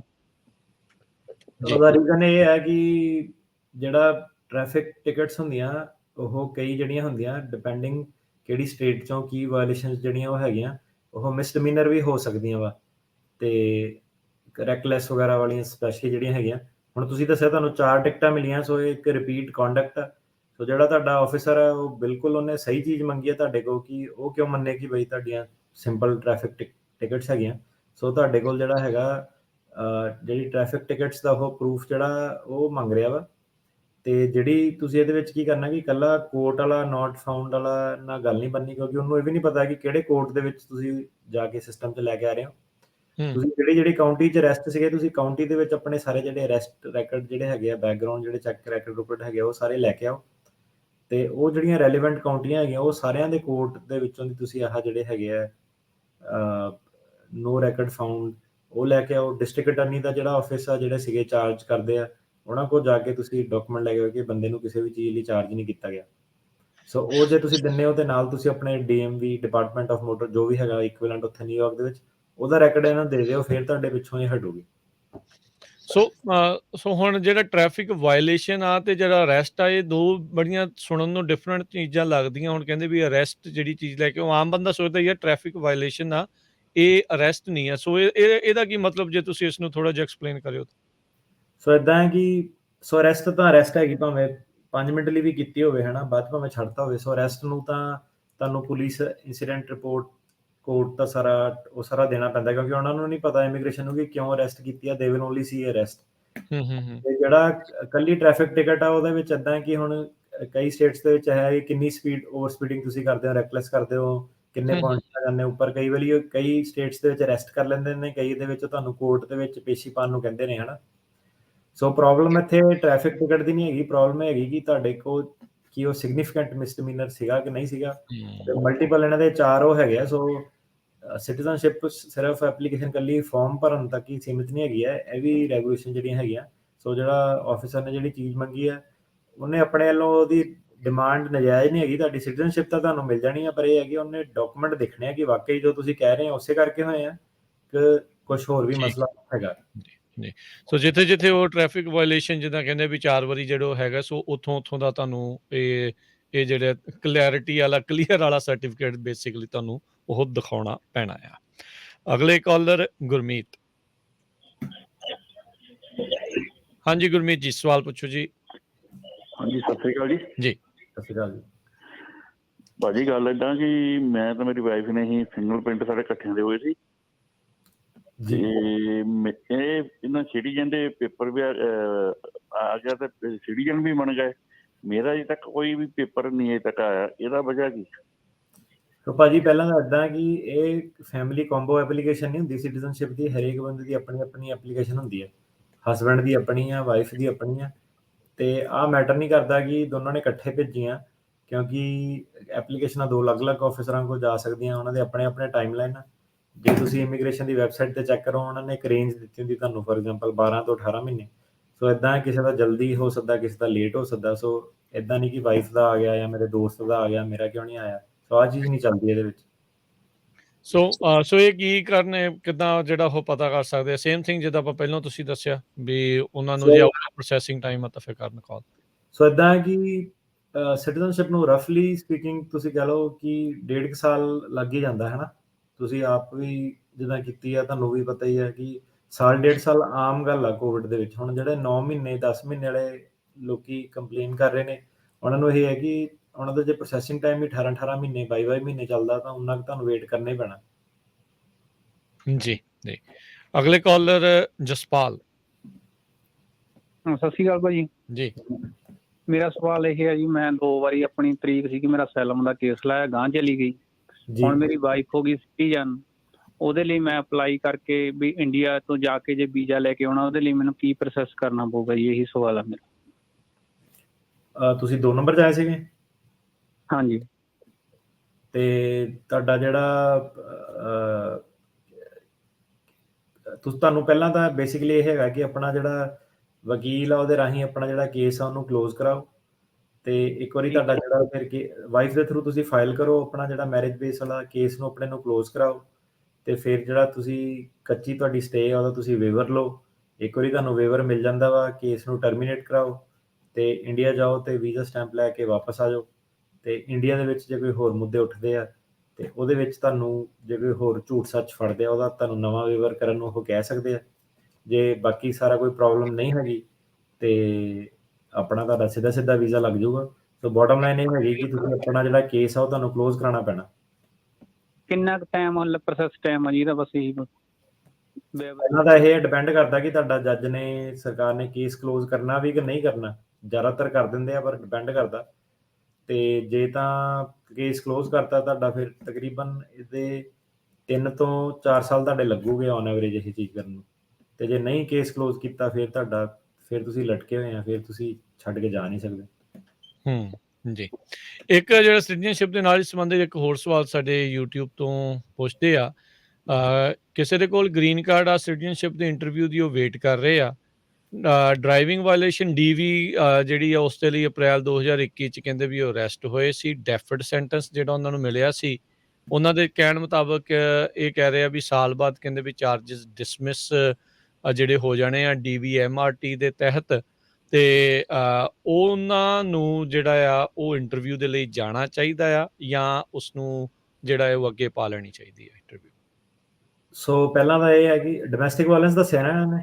ਹਾਂਜੀ, DV ਡੋਮੈਸਟਿਕ ਵਾਇਲੈਂਸ ਜੀ। ਹਾਂ, ਸੋ DV ਜਿਹੜੀ ਹੈਗੀ ਹਰੇਕ ਸਟੇਟ ਦੇ ਡਿਫਰੈਂਟ ਲਾਜ਼ ਆ। ਦੇਖਣਾ ਪੈਣਾ ਕਿ ਕੈਟਾਗੋਰੀਕਲੀ ਤੁਹਾਡੀ ਸਟੇਟ ਦੇ ਵਿੱਚ ਜਿਹੜਾ DV ਹੈਗਾ ਉਹ ਕ੍ਰਾਈਮ ਇਨਵੋਲਵਿੰਗ ਮੋਰਲ ਟਰਪੀਟਿਊਡ ਤਾਂ ਨਹੀਂ ਹੈਗਾ ਕਿ ਕਿਸ ਚੀਜ਼ ਦੇ ਥੱਲੇ ਤੁਹਾਡੀ ਕਨਵਿਕਸ਼ਨ ਹੋਈ ਆ। ਜੇ ਤਾਂ ਡੋਮੈਸਟਿਕ ਬੈਟਰੀ ਵਗੈਰਾ ਹੁੰਦਾ ਉਹ ਕ੍ਰਾਈਮ ਆਫ ਵਾਇਲੈਂਸ ਨਹੀਂ ਹੁੰਦਾ। ਪਰ ਜੇ ਤੁਹਾਡੀ DV ਕਨਵਿਕਸ਼ਨ ਐਕਚੁਅਲ ਦੇ ਵਿੱਚ ਹੈਗੀ ਆ ਜਾਂ ਤੁਸੀਂ ਗਿਲਟੀ ਪਲੀ ਕੀਤੀ ਆ, ਡਿਪੈਂਡਿੰਗ ਔਨ ਸਟੇਟ ਸਟੈਚੂ ਤੁਹਾਡੀ ਪ੍ਰੋਬਲਮ ਹੋ ਸਕਦੀ ਹੈ ਸਿਟੀਜ਼ਨਸ਼ਿਪ ਦੇ ਵਿੱਚ।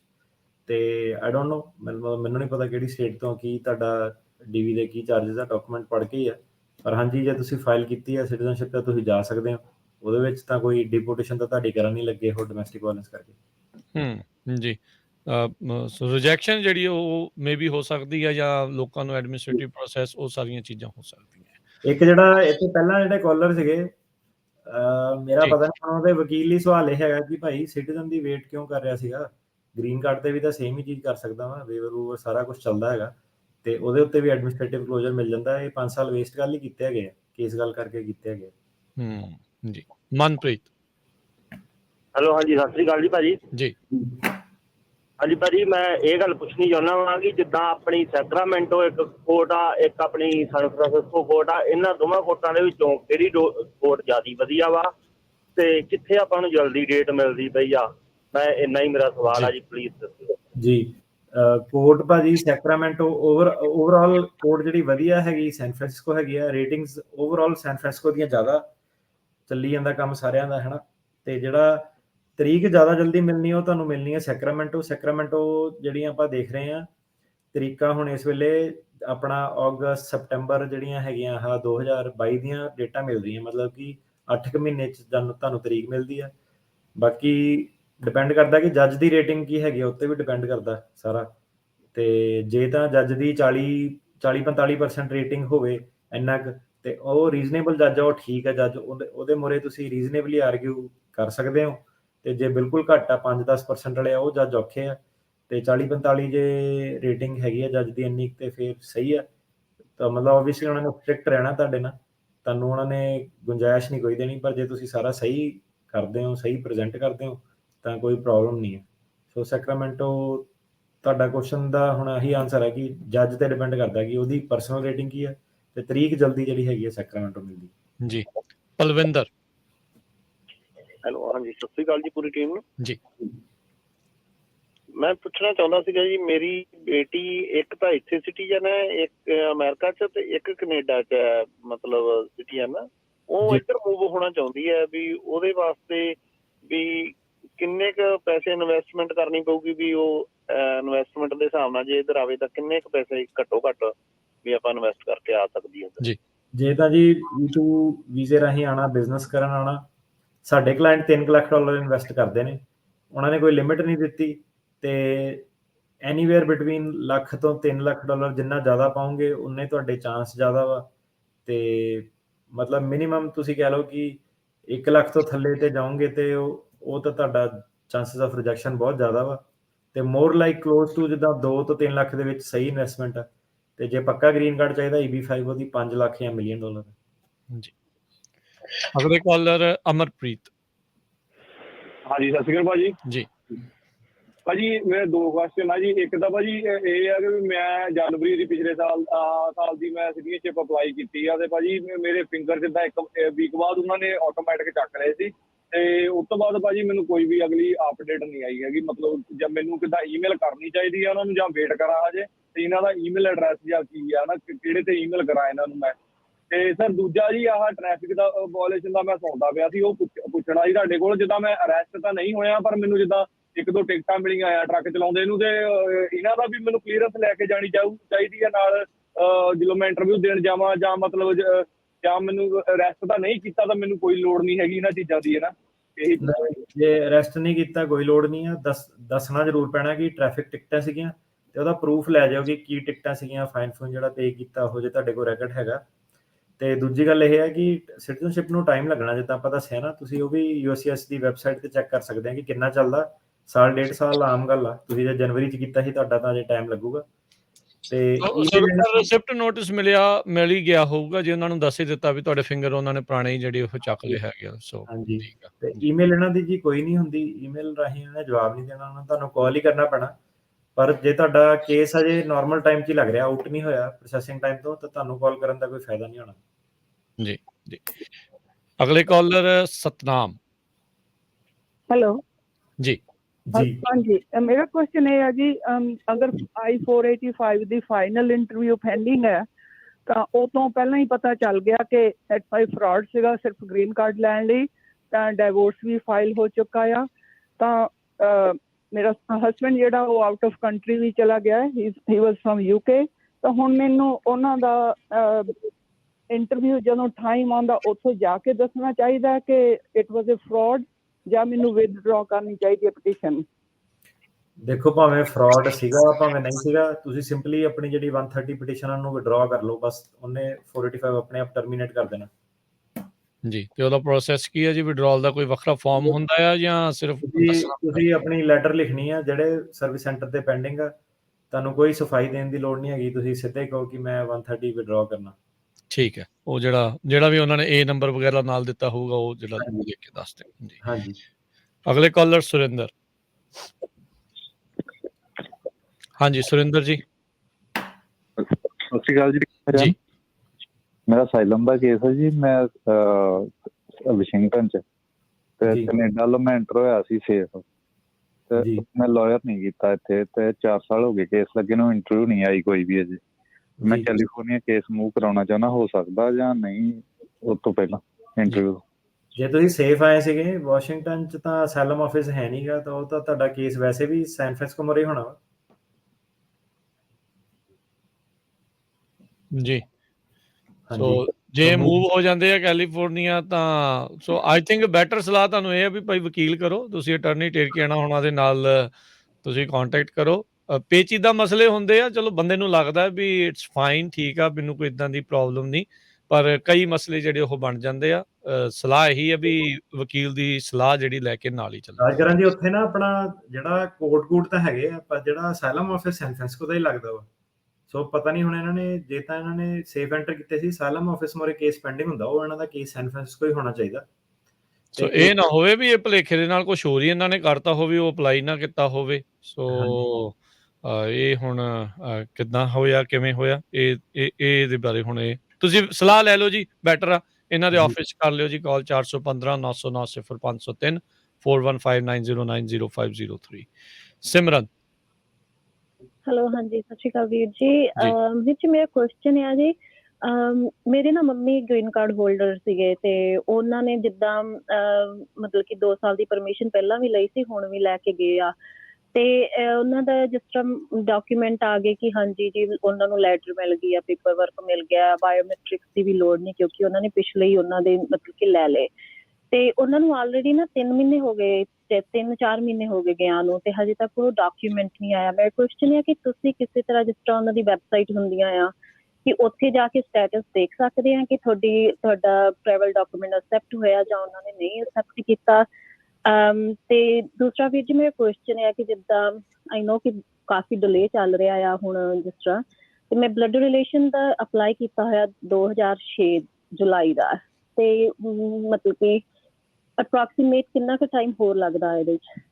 ਜੀ, ਸੋ ਵੈਬਸਾਈਟ ਜੀ ਇਹਨਾਂ ਦੀ ਹੈਗੀ uscis.gov, ਤੇ ਉੱਥੇ ਜਿਹੜਾ ਤੁਹਾਡਾ ਰਿਸੀਟ ਨੰਬਰ ਹੈਗਾ ਉਹ ਪਾ ਕੇ ਤੁਸੀਂ ਚੈੱਕ ਕਰ ਸਕਦੇ ਆ ਕਿ ਕੇਸ ਸਹੀ ਸਲਾਮਤ ਚੱਲ ਰਿਹਾ ਕਿ ਨਹੀਂ ਚੱਲ ਰਿਹਾ। ਪ੍ਰੋਸੈਸਿੰਗ ਟਾਈਮ ਵੀ ਉੱਥੇ ਚੈੱਕ ਕਰ ਸਕਦੇ ਹੋ ਕਿੰਨਾ।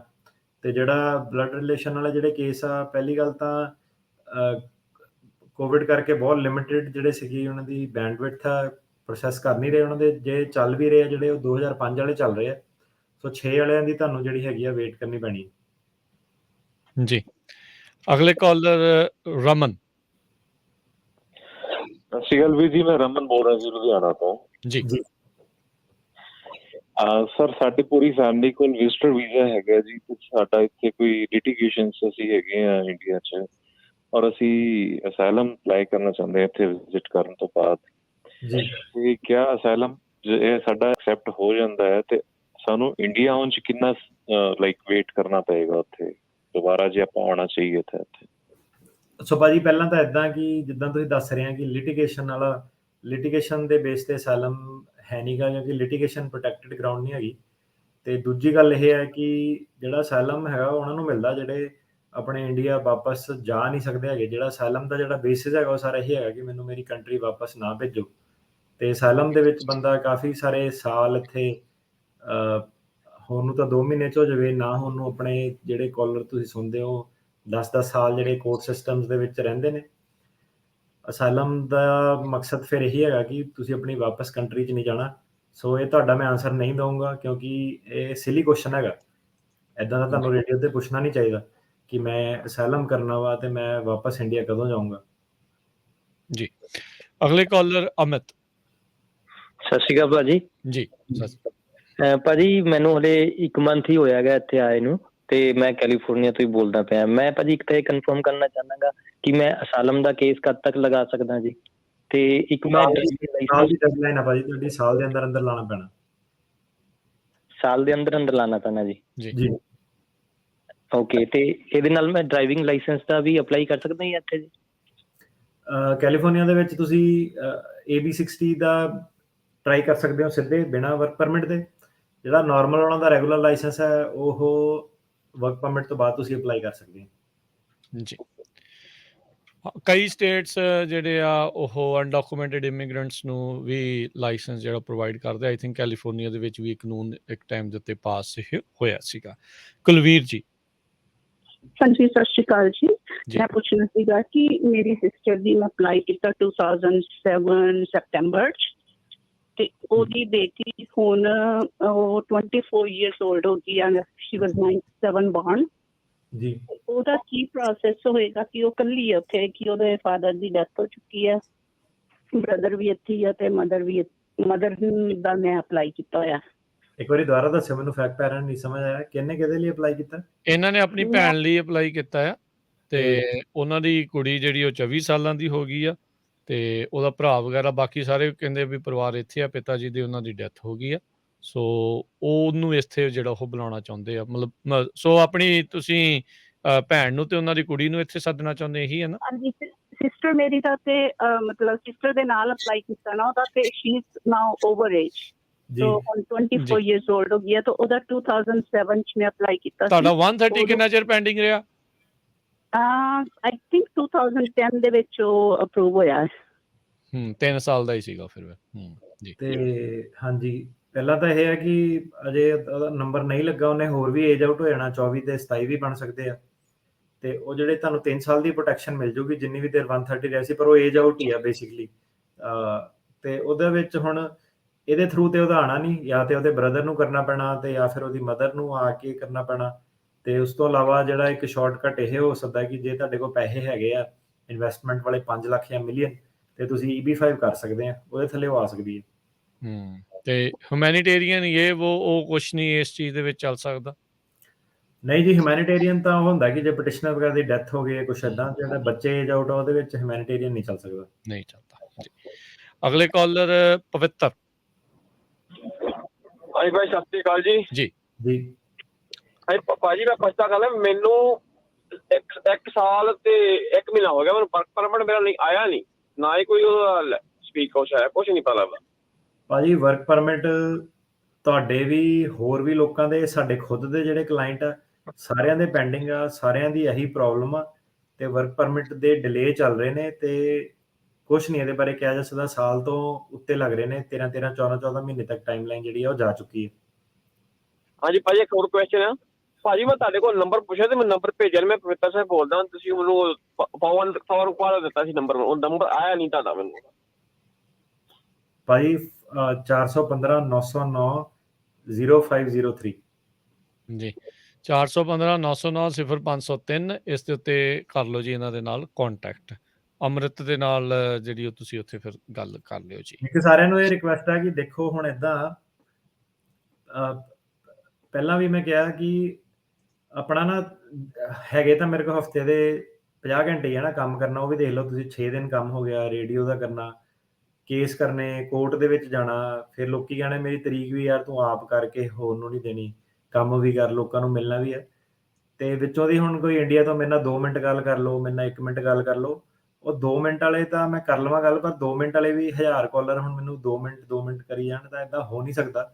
ਰੇਡੀਓ ਦੇ ਵਿੱਚ ਨੰਬਰ ਉਹ ਕੀਤਾ ਹੋਇਆ, ਜਿਹੜੇ ਫ੍ਰੀ ਕੁਐਸਚਨ ਆਪਣੇ ਪੁੱਛੋ ਰੇਡੀਓ ਤੇ, ਇੱਥੇ ਮੈਂ ਆਂਦੇ ਰਹਿਣਾ ਸਾਰੀ ਉਮਰ ਹੀ, ਜਿੰਨਾ ਮੈਂ ਆਨਸਰ ਕਰ ਸਕਦਾ ਕਰੂੰਗਾ, ਲੋਕਾਂ ਨੂੰ ਵੀ ਫਾਇਦਾ, ਤੁਹਾਨੂੰ ਵੀ ਫਾਇਦਾ। ਬਾਕੀ ਇਸ ਤੋਂ ਇਲਾਵਾ ਜਿਹੜੇ ਹੁਣ ਬਾਕੀ ਮੈਂ ਕੰਮ ਵੀ ਤਾਂ ਕਰਨਾ ਹੁਣ ਹੈ ਨਾ, ਜਿਹੜੇ ਹੈਗੇ ਤੁਹਾਨੂੰ ਨੰਬਰ ਦਿੱਤਾ ਹੋਇਆ ਤੁਸੀਂ ਇੱਥੇ ਕਾਲ ਕਰੋ। ਜੀ ਜੀ ਸੋ ਨਹੀਂ ਦੇਖੋ ਜੀ, ਕਈਆਂ ਦੀ ਜਿਹੜੀ ਜ਼ਿੰਦਗੀ ਆ ਉਹ ਇਹਨਾਂ ਦੇ ਸਿਰ ਤੇ ਆ, ਆਪਾਂ ਇਦਾਂ ਨਹੀਂ ਇਹਨਾਂ ਨੂੰ ਬਿਜ਼ੀ ਜ਼ਿਆਦਾ ਨਹੀਂ ਇਦਾਂ ਕਰਨਾ, ਜਿਹੜਾ ਕੰਮ ਕਰ ਰਹੇ ਆ ਸੋ ਪੇਡ ਸਰਵਿਸ ਦੇ ਰਹੇ ਆ ਉਹ, ਸੋ ਉਹਨਾਂ ਨੂੰ ਉਹ ਵੀ ਆਪਾਂ ਜਿਹੜਾ ਨਾਲ ਦੇ ਨਾਲ ਕੰਮ ਕਰਨ ਦੇਣਾ ਆ, ਇੱਥੇ ਸੇਵਾ ਕਰ ਰਹੇ ਆ, ਸੋ ਇਹਦਾ ਆਪਾਂ ਐਪਰੀਸ਼ੀਏਟ ਜਿਹੜਾ ਆ ਉਹ ਸਾਰੇ ਜਾਣੇ ਜਿਹੜਾ ਉਹ ਜ਼ਰੂਰ ਤੇ ਕਰੀਏ। ਇੱਕ ਜਿਹੜੇ ਐਗਜ਼ਿਸਟਿੰਗ ਵੀ ਕਲਾਇੰਟ ਹੈ ਨਾ, ਹੁਣ ਹੀਅਰਿੰਗ ਜਿਹਦੀ 2024 2025 ਚ ਆਈ ਆ, ਉਹ ਵੀ ਕਈ ਵਾਰੀ ਮੈਂ ਕਿਹਾ ਬੜਾ ਤੰਗ ਕਰਦੇ ਮੈਨੂੰ ਕਿ ਕਾਲ ਕੁਛ ਚੱਲਦਾ ਨਹੀਂ ਭਾਜੀ, ਕੀ ਬਣਿਆ ਕੇਸ ਦਾ, ਕੀ ਬਣਿਆ। ਸੋ ਇਦਾਂ ਕਿ ਮੈਂ ਕਿਹਾ ਜਦੋਂ ਕਈ ਵਾਰੀ ਦੱਸਿਆ ਕਿ ਜਦੋਂ ਤੁਹਾਡਾ ਕੇਸ ਆਊਗਾ 6 ਮਹੀਨੇ ਸਾਲ ਪਹਿਲਾਂ, ਫੁੱਲ ਅਟੈਂਸ਼ਨ ਤੁਹਾਨੂੰ ਮਿਲੂਗੀ, ਫੁੱਲ ਕੰਮ ਹੋਊਗਾ। ਜੇ ਤੁਸੀਂ ਬਿਨਾਂ ਮਤਲਬ ਦੇ ਹੁਣ ਮੈਂ ਕਾਲ ਕਰੀ ਜਾਊਗਾ ਨਾ, ਫਿਰ ਕੀ ਹੈ ਕਿ ਲਾਇਰ ਨੂੰ ਪਤਾ ਕਿ ਯਾਰ ਇਹ ਨਾ ਐਮਰਜੈਂਸੀ ਨਹੀਂ ਹੈਗੀ, ਇਹ ਤਾਂ ਕਾਲ ਕਰਦਾ ਹੀ ਰਹਿੰਦਾ ਹੈ ਨਾ। ਤੁਸੀਂ ਜੇ ਇਦਾਂ ਕਿ ਮੈਂ ਕਿਹਾ ਉਹ ਰਿਲੇਸ਼ਨ ਨੂੰ ਮੇਨਟੇਨ ਕਰਕੇ ਰੱਖੋਗੇ, ਫਿਰ ਉਹ ਸ਼ੇਰ ਆਇਆ ਕਹਾਣੀ ਨਾ ਨਾ ਬਣ ਜੇ, ਜਿੱਦਾਂ ਸੱਚੀ ਐਮਰਜੈਂਸੀ ਹੋਈ ਬਾਅਦ ਦੇ ਵਿੱਚ ਕਹਿਣ ਵੀ ਯਾਰ ਇਹਨੇ ਤੰਗ ਕੀਤਾ ਵੀ ਮੈਂ ਫੋਨ ਨਹੀਂ ਚੱਕਣਾ। ਸੋ ਜਦੋਂ ਜ਼ਰੂਰਤ ਹੋਵੇ ਵਕੀਲ ਨੂੰ, ਡਾਕਟਰ ਨੂੰ ਕਹਿੰਦੇ ਉਦੋਂ ਹੀ ਕਾਲ ਕਰਨੀ ਚਾਹੀਦੀ, ਐਵੇਂ ਬਗੈਰ ਮਤਲਬ ਤੋਂ ਨਹੀਂ ਕਾਲ ਕਰਨੀ ਚਾਹੀਦੀ। ਸੋ ਉਹਨਾਂ ਨੂੰ ਜਿਹੜੇ ਆਪਣੇ ਕੰਮ ਜਿਹੜੇ ਕਰ ਰਹੇ ਉਹ ਵੀ ਕਰਨ। ਇੱਕ ਸਵਾਲ ਸੀਗਾ ਵੀ ਕਿਸੇ ਨੇ ਆਈ ਥਿੰਕ F4 ਜਾਂ F2 ਦੇ ਲਈ ਅਪਲਾਈ ਕੀਤਾ, ਕਹਿੰਦੇ ਵੀ ਉਹ ਨਾਲ ਦੇ ਨਾਲ ਆਈ ਥਿੰਕ ਬਲੱਡ ਰਿਲੇਸ਼ਨ ਵਾਲਾ ਚੱਲਦਾ ਪਿਆ ਕੇਸ, ਕੀ ਉਹ F1 ਸਟੂਡੈਂਟ ਵੀਜ਼ੇ ਲਈ ਵੀ ਨਾਲ ਕਰ ਸਕਦੇ ਨੇ? ਟਰਾਈ ਕਰ ਸਕਦੇ ਨੇ, ਨੁਕਸਾਨ ਕੋਈ ਨਹੀਂ, ਡਿਸਕਲੋਜ਼ਰ ਪੂਰਾ ਦੇਣਾ ਪੈਣਾ ਕਿ ਇਮੀਗ੍ਰੈਂਟ ਪਟੀਸ਼ਨ ਫਾਈਲ ਕੀਤੀ ਹੈ। ਠੀਕ ਹੈ। ਅਗਲੇ ਕਾਲਰ ਭੁਪਿੰਦਰ। ਸੌਰੀ, ਜਿਹੜਾ ਇਮੀਗ੍ਰੈਂਟ ਪਟੀਸ਼ਨ ਜੇ ਪੇਰੈਂਟ ਦੀ ਤੁਹਾਡੀ ਜੇ ਫਾਈਲ ਹੋਈ ਨਾ, ਉਹ ਤੁਹਾਡੇ ਉੱਤੇ ਨਹੀਂ ਆਉਂਦੀ, ਤਾਂ ਇਮੀਗ੍ਰੈਂਟ ਪਟੀਸ਼ਨ ਤੁਹਾਡੇ ਲਈ ਫਾਈਲ ਹੋਈ ਆ, ਤੁਸੀਂ ਜੇ F4 ਵਾਲੇ ਆਪ ਆ ਫਿਰ ਜੇ ਡੈਰੀਵੇਟਿਵ ਆ ਫਿਰ ਨਹੀਂ ਇਹਨਾਂ ਨੂੰ। ਜੀ ਠੀਕ ਹੈ ਜੀ, ਓਕੇ। ਭੁਪਿੰਦਰ ਜੀ। ਹਾਂਜੀ ਸਰ, ਮੈਂ ਪੁੱਛਣਾ ਸੀ ਮੈਨੂੰ ਸਾਲਮ ਰਾਹੀਂ ਗ੍ਰੀਨ ਕਾਰਡ ਮਿਲਿਆ, ਵੀ ਟਰੈਵਲ ਕਰ ਸਕਦੇ ਆ ਆਪਾਂ ਕੈਨੇਡਾ ਲਈ ਬਾਈ ਰੋਡ, ਜਾਂ ਕਰਨਾ ਚਾਹੀਦਾ ਜਾਂ ਨਹੀਂ ਕਰਨਾ? ਕਰ ਸਕਦੇ ਆ ਤੇ ਕਾਫੀ ਵਾਰੀ ਵੀ ਇਹ ਕੁਐਸਚਨ ਆਨਸਰ ਕੀਤਾ ਕਿ ਸਹੀ ਜਿਹੜਾ ਤਰੀਕਾ ਉਹ ਹੈਗਾ ਕਿ ਰਿਫਿਊਜੀ ਟਰੈਵਲ ਜਿਹੜਾ ਡਾਕੂਮੈਂਟ ਨਾ ਉਹ ਲੈ ਕੇ ਟਰੈਵਲ ਕਰਨਾ, ਸਿੱਧੇ ਨਹੀਂ ਜਾਣਾ, ਤੇ ਇੰਡੀਅਨ ਪਾਸਪੋਰਟ ਵਗੈਰਾ ਨਹੀਂ ਤੁਸੀਂ ਆਪਣਾ ਜਿਹੜਾ ਕਿਤੇ ਵੀ ਯੂਜ਼ ਕਰਨਾ। ਸੋ ਜਿਹੜਾ ਸਹੀ ਹੈਗਾ ਉਹ ਹੈਗਾ ਰਿਫਿਊਜੀ ਟਰੈਵਲ ਡਾਕੂਮੈਂਟ ਲੈ ਕੇ ਜਾਓ। ਕੈਨੇਡਾ ਵੀ ਜਾ ਸਕਦੇ ਹੋ, ਕਿਸੇ ਵੀ ਕੰਟਰੀ ਜਾ ਸਕਦੇ ਹੋ, ਫॉर दैट ਮੈਟਰ ਜਿੱਥੇ ਵੀ ਵੀਜ਼ਾ ਲੱਗਦਾ। ਇੰਡੀਆ ਨਹੀਂ ਜਾ ਸਕਦੇ ਬਸ। ਨਹੀਂ, ਜਿੱਥੋਂ ਅਸਾਈਲਮ ਲਿਆ ਭਾਈ ਸਾਨੂੰ ਖਤਰਾ। ਜੀ ਜੀ ਗੁਰਦੇਵ। ਸਤਿ ਸ਼੍ਰੀ ਅਕਾਲ ਭਾਜੀ। ਜੀ ਭਾਜੀ ਮੇਰਾ ਸਵਾਲ ਹੈ, ਯੂ ਵੀਜ਼ੇ ਦਾ ਅੱਜ ਕੱਲ ਕੀ ਨੰਬਰ ਚੱਲ ਰਿਹਾ ਜੀ? ਜੀ ਯੂ ਵੀਜ਼ੇ ਦਾ ਭਾਜੀ ਨੰਬਰ ਤੇ ਇਹਦਾ ਕੋਈ ਨਹੀਂ ਹੁੰਦਾ, ਸਾਲ ਦੇ ਜਿੱਦਾਂ 10,000 ਮਿਲਦੇ ਨੇ, ਤੇ ਐਗਜ਼ੈਕਟ ਨੰਬਰ ਉਹਦਾ ਕਹਿ ਪਾਣਾ ਇੰਪੋਸੀਬਲ ਆ।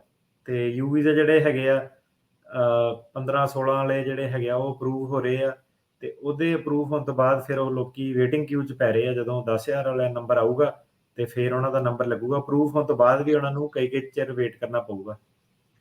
ਠੀਕ ਹੈ ਜੀ। ਗੁਰਨਾਮ। ਹਾਂਜੀ ਸਤਿ ਸ਼੍ਰੀ ਅਕਾਲ ਜੀ। ਜੀ ਹਾਂਜੀ, ਮੇਰਾ ਕੁਐਸਚਨ ਹੈ ਜੀ, ਮੇਰਾ ਨਾ ਡੈਡੀ ਨੇ 2007 ਵਿੱਚ ਸਾਡੀ ਸਿਸਟਰਾਂ ਦਾ ਅਪਲਾਈ ਕੀਤਾ ਗਾ, ਉਹਨਾਂ ਨਿਆਣੇ ਵੀ ਹੈਗੇ ਆ, ਤੇ ਪੇਪਰ ਵਰਕ ਉਹਨਾਂ ਦਾ ਕੰਪਲੀਟ ਹੋ ਚੁੱਕਾ ਆ, ਤੇ 2 ਸਾਲ ਹੋ ਗਏ ਪੇਪਰ ਕੰਪਲੀਟ ਹੋਏ ਨੂੰ, ਤੇ ਉਹਨਾਂ ਦਾ ਕੋਈ ਆ ਨਹੀਂ ਰਿਹਾ ਕਿ ਪੇਪਰ ਵਰਕ ਪ੍ਰੋਸੈਸ ਹੈ। ਫਾਦਰ ਨੇ ਸਿਸਟਰ ਲਈ ਕੀਤਾ ਸੀਗਾ ਤੁਹਾਡੀ? ਹਾਂਜੀ, ਸਾਡੀ ਸਿਸਟਰ ਲਈ, ਉਹਨਾਂ ਨਿਆਣੇ ਵੀ ਹੈਗੇ ਆ ਨਾ, 20 ਸਾਲ ਤੋਂ ਉੱਪਰ ਹੋ ਗਏ ਆ। ਮੈਰਿਡ ਹੈ ਇਸ ਵੇਲੇ?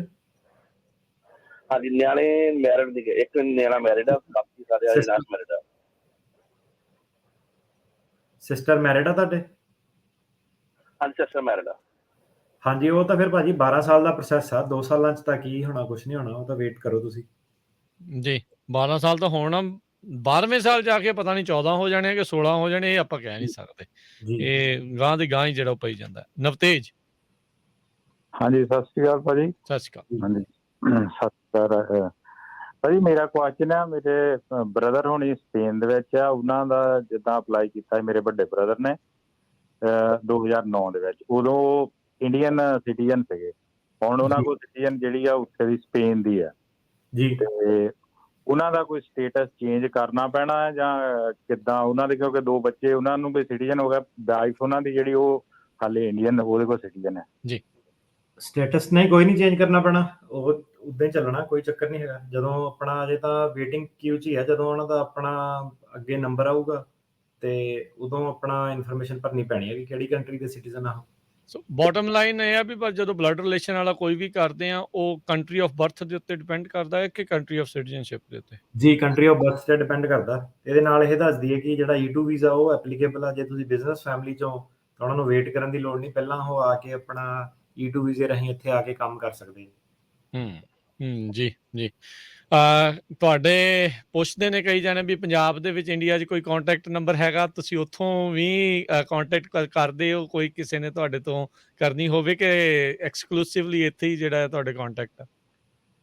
ਨਹੀਂ, ਇਮੀਗ੍ਰੇਸ਼ਨ ਦੀ ਇੱਥੇ ਹੀ ਆ। ਮੈਂ ਜਿਹੜਾ ਇਮੀਗ੍ਰੇਸ਼ਨ ਦਾ ਇੱਥੇ ਆਪਣੇ ਕੋਲ ਹੀ ਰੱਖਣਾ ਚਾਹੁੰਦਾ, ਕਿਉਂਕਿ ਟੈਕਨੀਕਲ ਹੋ ਜਾਂਦਾ, ਕੱਲ ਨੂੰ ਉਹ ਗੱਲ ਨਾ ਹੋਵੇ ਕਿ ਮੈਨੂੰ ਫਲਾਣੇ ਨੇ ਇੱਦਾਂ ਕਿਹਾ ਉੱਦਾਂ ਕਿਹਾ, ਕਹਿਣ ਦੀ ਕੋਸ਼ਿਸ਼ ਕਰਦੇ ਕਈ ਵਾਰੀ ਲੋਕੀ।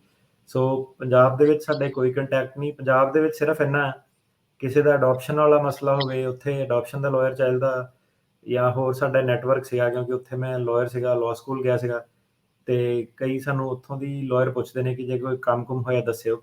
ਸੋ ਇਹ ਹੈ ਕਿ ਤੁਹਾਨੂੰ ਰੈਫਰ ਕਰ ਸਕਦੇ ਹਾਂ ਆਪਾਂ, ਕੋਈ ਸਾਡਾ SHO ਨਹੀਂ। ਤੇ ਹੁਸ਼ਿਆਰਪੁਰ ਜਿਹੜਾ ਡਿਸਟ੍ਰਿਕਟ ਹੈ, ਹੁਸ਼ਿਆਰਪੁਰ ਕਚਹਿਰੀ ਦੇ ਵਿੱਚ ਕੋਈ ਕੰਮ ਕਰਾਉਣਾ ਹੋਵੇ ਕ੍ਰਿਮੀਨਲ ਦਾ, ਸਿਵਲ ਦਾ, ਉਹ 'ਚ ਤੁਹਾਡੀ ਹੈਲਪ ਹੋ ਸਕਦੀ ਹੈ। ਤੇ ਬਾਕੀ ਹੋਰ ਜਿਹੜੇ ਇੱਧਰ ਉੱਧਰ ਜਲੰਧਰ, ਅੰਮ੍ਰਿਤਸਰ ਦੇ ਕੋਈ ਐਫੀਡੇਵਿਟ ਵਗੈਰਾ ਬਣਾਉਣੇ ਆ, ਉਹ ਚੀਜ਼ਾਂ 'ਚ ਤੁਹਾਨੂੰ ਅੱਗੇ ਰੈਫਰ ਕੀਤਾ ਜਾ ਸਕਦਾ। ਪਰ ਜਿਹੜਾ ਇਮੀਗ੍ਰੇਸ਼ਨ ਦਾ ਤੁਹਾਡੀ ਐਡਵਾਈਸ ਮਿਲਣੀ, ਉਹ ਤੁਹਾਨੂੰ ਇੱਥੋਂ ਹੀ ਮਿਲਣੀ ਜੀ। ਉਹ ਫੋਨ ਨੰਬਰ ਇਹਨਾਂ ਦਾ ਸਾਰੇ ਥਾਵਾਂ ਦੇ ਲਈ ਸੇਮ ਆ ਜੀ, 415 909 0503 4159090503 ਦੇ ਉੱਤੇ ਤੁਸੀਂ ਇਹਨਾਂ ਨੂੰ ਕੰਟੈਕਟ ਕਰ ਸਕਦੇ ਆ। ਬਾਕੀ ਜਿਹੜੇ ਟਰਾਈ ਕਰੀਦੀ ਆ ਅਸੀਂ ਵੱਧ ਤੋਂ ਵੱਧ ਸਵਾਲਾਂ ਦੇ ਜਿਹੜੇ ਜਵਾਬ ਦਈਏ, ਕਈ ਰਹਿ ਵੀ ਜਾਂਦੇ ਆ, ਕਈਆਂ ਦੀ ਕਾਲਸ ਵੀ ਨਹੀਂ ਮਿਲਦੀਆਂ, ਪਰ ਇੱਦਾਂ ਹੀ ਆ ਜੀ, ਜਿੰਨਾ ਕੁ ਆਪਣੇ ਕੋਲ ਸਮਾਂ ਸੀਮਤ ਆ, ਅਸੀਂ ਫਿਰ ਵੀ ਉਸ ਦੇ ਨਾਲੋਂ ਵੱਧ ਹੀ ਜਿਹੜਾ ਆ ਸਮਾਂ ਲਾ ਕੇ ਜਿਹੜਾ ਇੱਥੇ ਜਿਹੜਾ ਜਾਈਦਾ ਆ। ਸੋ ਰੀਅਲੀ ਐਪਰੀਸ਼ੀਏਟ ਅਟਾਰਨੀ ਟੇਕਿਆਣਾ ਜੀ, ਅਸੀਂ ਤੁਹਾਡਾ ਥੈਂਕ ਯੂ ਕਰਦੇ ਹਾਂ। ਤੁਸੀਂ ਸਾਰੀ ਸੰਗਤ ਦੇ ਲਈ ਇੰਨਾ ਜਿਹੜਾ ਸਮਾਂ ਕੱਢਦੇ ਆਪਣੇ ਬਿਜ਼ੀ ਸਕੈਜੂਲ ਦੇ ਵਿੱਚੋਂ, ਬਹੁਤ ਬਹੁਤ ਧੰਨਵਾਦ। ਮਿਲਦੇ ਹਾਂ ਜੀ ਫਿਰ ਅਗਲੇ ਸ਼ਨੀਚਰਵਾਰ ਨੂੰ ਜੀ। ਧੰਨਵਾਦ ਜੀ, ਵੈਲਕਮ। ਸਤਿ ਸ਼੍ਰੀ ਅਕਾਲ ਜੀ। ਸਤਿ ਸ਼੍ਰੀ ਅਕਾਲ। ਤੇ ਸਰੋਤੇ, ਇੱਥੇ ਹੀ ਸਾਡੇ ਅੱਜ ਦੇ ਪ੍ਰੋਗਰਾਮ ਦੀ ਹੁਣ ਸਮਾਪਤੀ। ਅਗਲੀ ਵਾਰ ਤੱਕ ਲਈ ਇਜਾਜ਼ਤ। ਮੇਰੇ ਵੱਲੋਂ ਵੀ ਸਭ ਨੂੰ ਪਿਆਰ ਭਰੀ ਸਤਿ ਸ਼੍ਰੀ ਅਕਾਲ। ਸੁਣਦੇ ਰਹੋ ਪੰਜਾਬੀ ਰੇਡੀਓ USA।